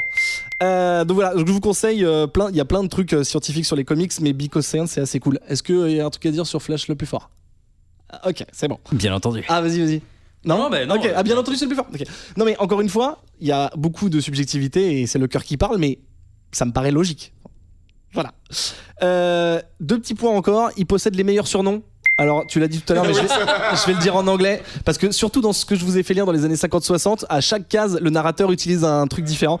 Donc, c'est liste non exhaustive, je pense. Fastest Man Alive, évidemment. Scarlet Speedster. Sultan of Speed. Ça, c'est assez cool. Monarch of Motion. Scarlet Crusader. Crimson Comet. Ça, c'est mon préféré. The Human Whirlwind. Donc, le tourbillon humain. The Whiz Wizard. Et The Grand Vizier of Velocity. Voilà, donc on a des Caped Crusader et des Man of Steel, mais ça c'est quand même plutôt classe. Donc ça c'est 10 points gratos. Et dernier point, et non des moindres, et parce que je pense que c'est pour ça que j'aime d'amour Flash au fil des années, c'est que pour moi, si on doit me demander ce que représente Flash, je dirais que c'est l'espoir. C'est assez basique de dire l'espoir, mais c'est comme ça que ça fonctionne. Non seulement le perso est un des persos les plus vaillants et de se dire ok on y va, il faut y aller, endurer la souffrance. Quand il est mort dans Crisis, il a dit je suis en train d'en chier, je souffre à la mort mais il faut sauver machin. Donc il y en a beaucoup des héros comme ça, mais notamment lui. Et Alors après, on part un peu dans de la philo, mais en gros, le fait de se dire que c'est un héros qui va toujours de l'avant, au sens propre comme au sens figuré, qui se dit toujours il faut y aller, il faut foncer, qui hésite jamais, qui a toujours ce côté j'ai vu le futur, je sais que le futur sera meilleur, et si j'ai vu le futur et qu'il sera pas meilleur, je vais changer le futur. Tout ce côté de dire j'y crois. Quoi qu'il arrive, pareil, on a parlé tout à l'heure de Wally West qui reprend le rôle de Flash, l'espoir de se dire qu'il y aura toujours un Flash, tu vois, c'est ce côté toujours positif et toujours de se dire quoi qu'il arrive, je suis un super-héros, grâce à mes pouvoirs, il faut aller de l'avant. Et donc je pense que c'est ce qui définit vraiment le perso, et moi c'est ce qui me séduit dans ce perso, et c'est pour ça que je l'aime. Je sais pas si vous avez un truc à dire, j'ai ma conclusion et après j'ai fini. C'est très rapide. Non, ouais, vous avez rien à dire ? Ok. Plutôt logique. De conclure. Non. De conclure par la conclusion. Bien sûr. Et oui, et juste en parlant de Blackest Night de tout à l'heure, preuve physique que c'est l'espoir dans Blackest Night où plein de héros se mangent les couleurs de l'arc-en-ciel de toutes les lanternes qui existent. Flash est une lanterne bleue. Et la bleue, c'est l'espoir dans le DC Comics Universe. J'ai même pas commencé à poser la question de pourquoi. Mais je te conseille Blackest Night. Il y a plein de gens qui disent que c'est nul, mais Adrien, on va voir. Conclusion. Pilier du Golden Age et donc des comics et donc de la pop culture, Barry Allen est le fruit du premier reboot de l'histoire des comics. Il a lancé le Silver Age, il a terminé le Bronze Age, je l'ai pas dit, l'âge de bronze quand il est mort. Flash a introduit le concept des multiverses, Barry s'est sacrifié pour sauver plusieurs mondes, premier héros à être mort et enterré, bon, entre parenthèses, pendant 23 ans. Wally West est le premier sidekick à reprendre le rôle de son mentor, il a changé le monde de DC à jamais avec Flashpoint New 52 et Rebirth, il a les meilleurs surnoms et c'est le plus intelligent, le plus fort, le plus tout, c'est Flash. Tu aurais dû commencer par ça. Bah non, c'est ma conclusion, t'es malade, il y a des feux d'artifice et tout, vous les voyez pas dans les... Michael Bay. Je la rajouterai en post-prod. Merci. Donc je vous conseille de lire non seulement la liste qu'on va vous donner parce que c'est sympa, et vous tapez Reading List Flash, vous avez plein de trucs très intéressants et très beaux et très cool. Merci pour cette très belle présentation de ce personnage. J'ai pas été très rapide contrairement à mon préféré. Ah non, clairement pas, on a 45 minutes. Ah. On se retrouve tout de suite pour la troisième et dernière partie de cette émission. Quand vous découvrez un bon restaurant, vous en partagez l'adresse avec vos amis. Les podcasts, c'est pareil. Pour aider vos productions Radio Kawa préférées à se faire connaître, rendez-vous sur leur page iTunes Store et foncez les noter. Et à mon avis, elle mérite 5 étoiles. Plus nombreux vous serez à noter nos émissions, plus cela aura d'effet. Merci et bonne écoute.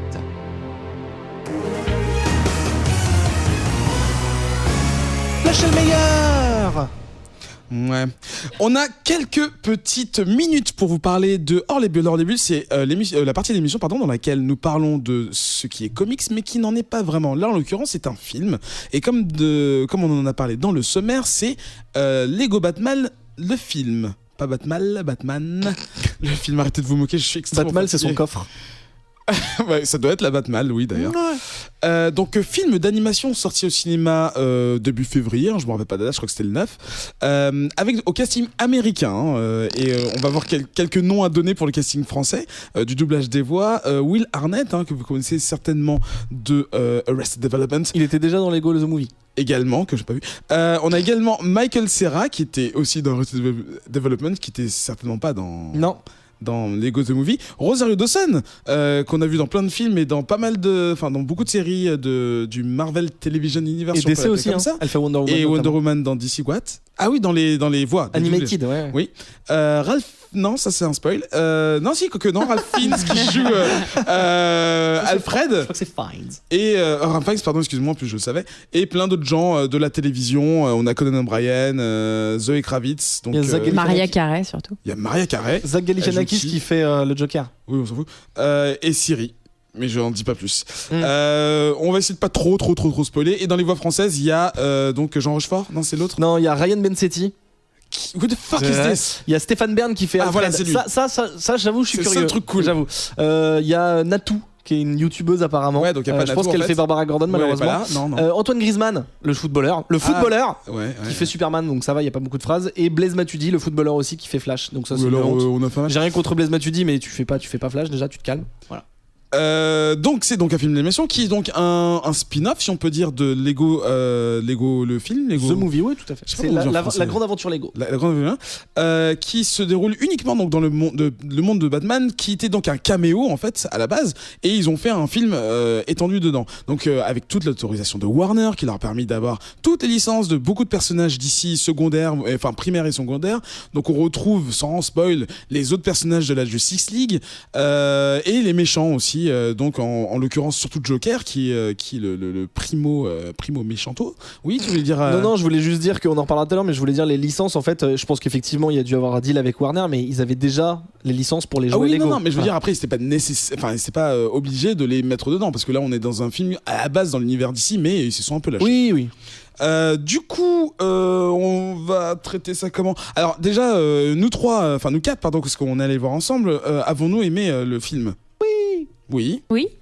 Oui, c'est oui. C'est la fin de cette émission. Je rigole. Du coup, non, mais en termes de... voilà, qui va en parler ? C'est un peu ce qu'on s'était dit à la sortie, c'est que déjà c'est un bon film, on s'est bien marré, clairement.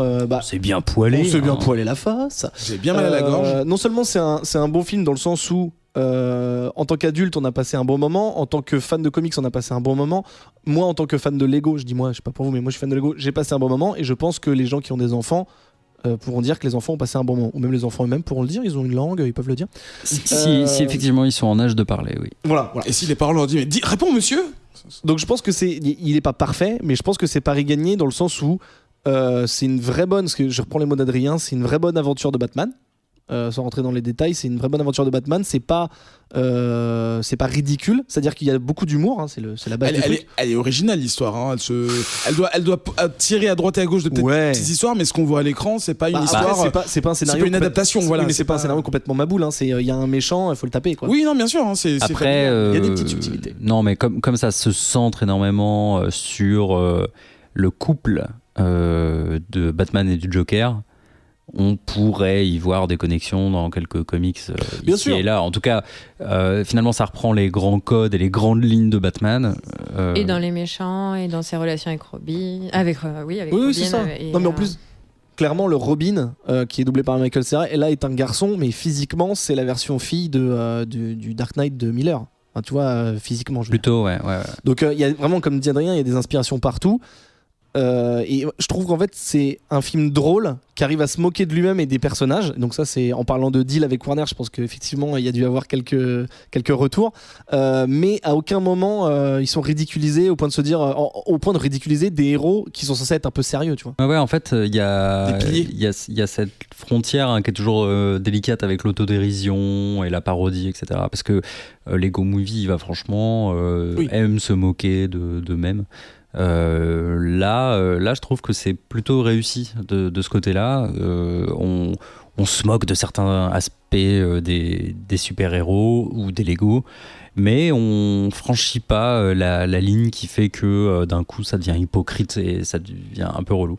Cela dit, je trouve que évacuons le sujet tout de suite. Est-ce que c'est mieux ou égal à l'aventure Lego Movie? Je ne pense pas, parce qu'on n'a pas ce phénomène de découverte, de fraîcheur et de surprise qu'on a pu avoir avec le visionnage du premier.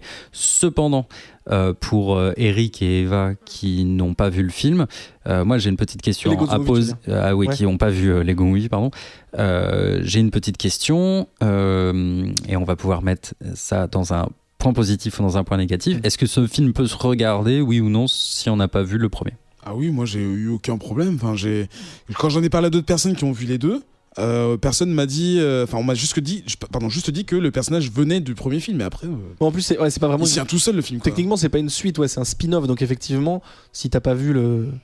Oui, je pense que ça peut se regarder sans problème. Et l'avantage, c'est que nous, en tout cas, moi, j'ai pas eu à me poser la question du est-ce que ça va être moins bien que exactement, le movie. J'avais pas du tout d'a priori. Et du coup, t'as une surprise un peu sur l'humour, sur tout ça. Et je me suis vraiment marrée et je pensais pas que ça irait aussi loin. En fait, je pensais qu'ils allaient quand même mettre des limites beaucoup plus. J'ai trouvé que au niveau de l'autodérision, c'était pas mal du tout et que c'était pas juste pour faire rire les enfants, ça allait vraiment au-delà. Enfin... Moi, ce qui m'a même étonné, alors du coup, ça répond un petit peu à ce que je pensais, parce que je m'étais dit que c'était un film qui pouvait être autonome, effectivement, enfin, qui demandait pas ni d'avoir une forte culture Batman, ni d'avoir une forte culture Lego. Enfin, en fait, il fonctionne en tant que tel, et du coup, ça reste une bonne image une bonne histoire de Batman, qui est même presque canonique en fait dans le DC univers, appelons-le comme ça. Il y a des liens, par exemple, il y a clairement une scène qui est calquée de Suicide Squad. Ah oui, il y a des inspirations sur les trucs. Bane, c'est le Bane physiquement du comics, mais il a la voix de Tom Hardy quasiment. Ouais. En fait, ça s'inspire et ça puise à droite à gauche dans tous les films qui existent. Et clairement, c'est acquis comme si c'était les précédentes aventures de Batman. Et ça, je trouvais ça vraiment malin. Enfin, ça aurait été beaucoup plus simple de un peu repartir de zéro, enfin, d'imaginer ce Batman. J'ai vu que ça avait froissé certaines personnes. Il y a des gens qui ont dit genre... Non, Batman, c'est pas un émo wannabe beatboxer. Justement, ça a choqué des fans hardcore, je pense. C'est là où je sais pas si vraiment ça peut être considéré comme canonique entre guillemets. C'est que pour moi, ce Batman-là, même si on n'a pas besoin de voir Lego The Movie. Parce qu'il vient de celui-là. Pour moi, c'est le Batman Lego, c'est-à-dire que, c'est son nom l'indique, c'est-à-dire que même s'il a beaucoup d'inspiration du comics, des séries télé, des dessins animés ou ce que tu veux, le fait que ce soit ce Batman qui parle de cette façon, qui ait ces défauts-là, ces qualités-là, etc. Même l'intro du film où juste c'est le narrateur, où c'est hyper drôle et hyper bien écrit. En fait, c'est pour moi c'est le Batman de l'univers Lego, c'est son propre truc. Voilà, t'as pas besoin d'avoir vu Lego The Movie, je vous conseille de le voir parce que c'est sympa, mais t'as pas besoin, t'es pas perdu. En plus, je pense que les enfants ou ceux qui aiment les dessins animés ne sont pas perdus non plus, parce qu'il y a pas mal de dessins animés en 3D le matin qui sont des dessins animés Lego, donc c'est juste un de plus quoi. Là où c'est intéressant, c'est que justement ces gamins seront pas perdus parce qu'il y a toujours les mêmes gags, parce qu'il y a les jouets qu'ils connaissent, parce que ils vont acheter les jouets, etc. Mais il y a, comme on l'a dit, un double sens de lecture. Il y a des trucs, même si t'es pas, enfin, c'est sûr que si t'es fan de comics, il y a un triple sens, c'est-à-dire que tu vas rigoler aux blagues qui sont des blagues potaches, mais il y a aussi beaucoup de références aux comics et aussi à la pop culture en général. Ça s'auto-embrasse beaucoup. Oui, mais là où c'est intelligent, c'est que c'est des blagues où tu vas rigoler si t'as aucune référence, tu vas rigoler parce qu'il y a une blague, un jeu de mots, un truc, et si en plus t'es fan de comics, tu vas rigoler, et en plus tu vas dire c'est encore plus drôle parce que c'est Harley Quinn, j'en sais rien, je dis une connerie, tu vois ce que je veux dire. Donc c'est un gâteau avec des levels quoi, tu vois, et tu peux vraiment rigoler même si t'as aucune référence. Cet effet gâteau, je trouve que c'est un assez bon, c'est une bonne comparaison. C'est que moi ces gâteaux-là, j'aime pas ça. Parce que c'est quand même un peu lourdingue. Oui, mais c'est parce que tu connais tous les référencements. Je pense que c'est parce que tu connais tous les layers, toutes les couches. C'est parce que je suis une sorte de super goûteur. Une sorte de gros porc. Non, mais en fait, je trouve que par moment, ça pêche par excès de frénésie. C'est-à-dire, tu vois, il y a un truc qui existait quand même dans Lego Movie. Tu vois, c'était un humour survolté et c'était rafraîchissant, étonnant, etc. Moi là, pour le coup, tu vois, sur un deuxième film, ça me fatigue un peu. Et je trouve que le scénario, en fait, il pêche par cette volonté de trop d'action. D'ailleurs, vraiment, le début est explosif. Hein. Ouais. Et alors, mettons ça de côté, mais les scènes d'action sont pas superbement bien réalisées. C'est souvent assez illisible. Oui, c'est le bordel. C'était assez fun, je trouve, dans Lego Movie, cet effet. Tiens, on construit l'action en même temps qu'elle se réalise. C'est un truc parce que voilà, c'est les Lego, machin. Mais là, maintenant que Lego, le concept même de Master Builder, etc., est plus au cœur de l'intrigue, en fait, ça marche moins bien. Ça fait juste un truc un peu indigeste visuellement. Humoristiquement, mettons ça de côté, admettons que ça soit comme ça, et moi, ça me va, honnêtement. Mais par contre, je trouve que le scénario pâtit vraiment de cet excès, quoi. Il y a vraiment, tu vois, ils veulent tellement en faire que finalement, après, il n'y a plus trop de place au scénario et du coup, ça ronronne un peu. Tu voulais ajouter quelque chose, Ben ? Je sais pas, tu m'as dit 3 secondes. Non, mais je pense que, en fait, ce qui fonctionnait dans Lego The Movie, encore une fois, pour les comparer, même s'ils peuvent vivre l'un sans l'autre, c'est que, effectivement, le perso était toujours enjoué et donc ça allait avec la musique, l'accélération, l'explosion d'effets spéciaux et tout. Là, et c'était marrant de voir Batman dans ce film parce que justement, il dénotait par son côté dark, etc. Et là, ça a tellement bien marché, ils ont tellement aimé le perso qu'ils ont voulu faire pareil, mais du coup, et effectivement, peut-être que les fans hardcore pensent qu'il est peut-être un petit peu trop funky et même effectivement, ce serait peut-être intéressant qu'il soit un petit peu moins funky pour qu'il y ait un peu plus de contraste entre le fun du Joker ou des autres persos et lui. Mais je trouve que ça fonctionne, même si je suis d'accord avec Adrien pour dire que c'est un peu confus visuellement, même s'il y a des très très belles images pour un film en 3D, j'ai trouvé que c'était très très beau. Il y a vraiment des écrans vraiment beaux. Voilà, c'est sympa, franchement, matez-le, allez-y avec des jeunes ou pas, et c'est cool. Sinon, t'es vieux aussi, hein. Faites-leur Tu dis des jeunes ou pas redécouvrir. Non, mais très vieux, quoi. c'était pas les diplômes. Enfin, ça va très vite quand même, hein. Ça explose quand même pas mal. C'est donc une grosse recommandation cinéma que nous offrons et on va mettre le générique de fin d'émission. D'accord. Ouais. J'attendais pas à ça. Merci pour cette 66e émission de Comics Outcast. On va dire au revoir à nos chroniqueurs de cette émission. À bientôt, Adrien. Chroniqueur / réalisateur pour toi. À très bientôt. Oui, du coup, je serai là tout le temps. Je serai ton pire cauchemar. Alors, dis pas ça, parce que tu es pas sous le risque d'être pas malade. What ? Quoi ? Non, parce qu'ils montrent des trucs, Ben. Qu'est-ce que tu montres, Ben ? Je te montre ce dont je vais parler tout de suite, car qui aime Flash veut encore du Flash. La liste de lecture qu'il y aura sur le site et sur Facebook ne vous suffit pas. Vous êtes un gourmand du Crimson Comet. Vous aimez le gros gâteau. Vous aimez le gros gâteau rouge. Je vous conseille Flash Anthologie, 75 années d'aventure à la vitesse de l'éclair chez Urban Comics en français. Vous le trouvez un peu partout. C'est un très beau livre qui regroupe pas mal d'issues clés qui ne sont pas forcément celles que je vous ai conseillées, mais aussi. Donc allez-y, c'est cool. On te retrouve où, Ben ? Eh bien, Internet, écoute, Eric, Internet, Comics Outcast, c'est cool, c'est quoi sur Qualité, hein, autopromo, avec mon ami Adrien qui va me suivre dans l'aventure parce qu'on aime bien être ensemble avec Adrien. C'est vrai. Et puis peut-être bientôt sur JVTV. Je vous en parlerai quand ça existera, soit dans une prochaine émission. Très bien, à suivre donc. Les mystères sont de mise. Eva, merci d'être venue. On te retrouve bientôt, j'espère. Oui, peut-être. Genre bientôt. Non. En fait, c'est pas non, une émission peut-être un peu plus Marvel cette fois. Ah, bah attends, on va peut-être essayer d'organiser Pauvre ça. Eva, elle a pris tellement cher, elle déteste. C'est quoi ton Elle meilleur déteste pas. C'est quoi ton perso préféré chez Marvel ? Non, c'est une vraie question. Non, ça c'est du jugement. Ne réponds pas à cette question. Mais pas du tout. La prochaine fois, je ferai mon focus dessus. Oh. Je mettrai des points. Non, mais t'en as vraiment ? On fera un combat. Ok, je suis chaud. Il y en aura plus. Si c'est Quicksilver, c'est mort, hein, je le dis direct. Et on te retrouve. C'est même pas les mêmes pouvoirs. On te retrouve bientôt. On me retrouve bientôt. Non, on te retrouve où, pardon. Oh là là. On te retrouve. Enfin, où est-ce qu'on peut te rendre visite ? Et ça, on n'avait pas dit qu'on demandait plus pour pas mettre les gens mal à l'aise comme ça en émission. Hein ? Allez. J'avais oublié. Comment tu vas t'en sortir, Adrien, où on peut te retrouver ? Adrien, oui. Ouais, voilà. Donc Twitter, vous les avez sur le site. Et puis, oui, Adrien. Non, mais je t'ai pas demandé. On te retrouve. Bah non, il on te t'a pas retrouve où, demandé. Adrien ? Ouais, comme d'hab, Internet. Voilà. Voilà, moi aussi Internet. On se retrouve le 8. Attends, non. On se retrouve dans 15 jours finalement. Je l'ai écrit en dessous. Le 6 mars, presque le 8 mars, donc ce sera la journée des gens normaux. Tu sais de quoi ça parlera ? Ah, à peu près, j'ai le chronique. Non, mais c'était pour teaser un peu nos amis. Vas-y, mais je me rappelle plus en fait, c'est pour ça. Je sais juste qu'en HLB, il y a Powerless qui est une putain de série hyper drôle et je vous la conseille, regardez les épisodes comme ça vous pourrez Donc tu donnes ton avis sur la dernière partie de l'émission qui serait pas, donc je donne mon avis. T'es vraiment un connard. C'est pas faux. C'est vraiment Ou pas regardez Légion plus tard, parce que plus tôt, parce qu'on en parlera plus tard. Enfin bon, bref. J'ai le cerveau qui fume.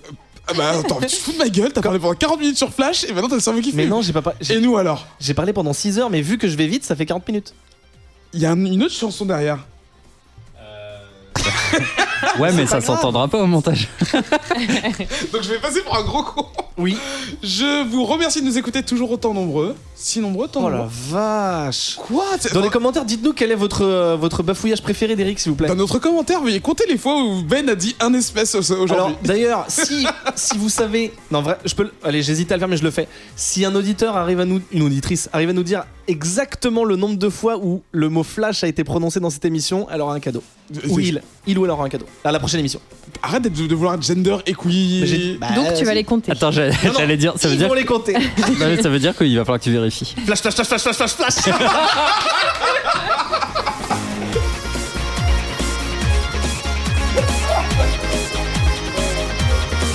Ah, tu t'es mis dans la merde.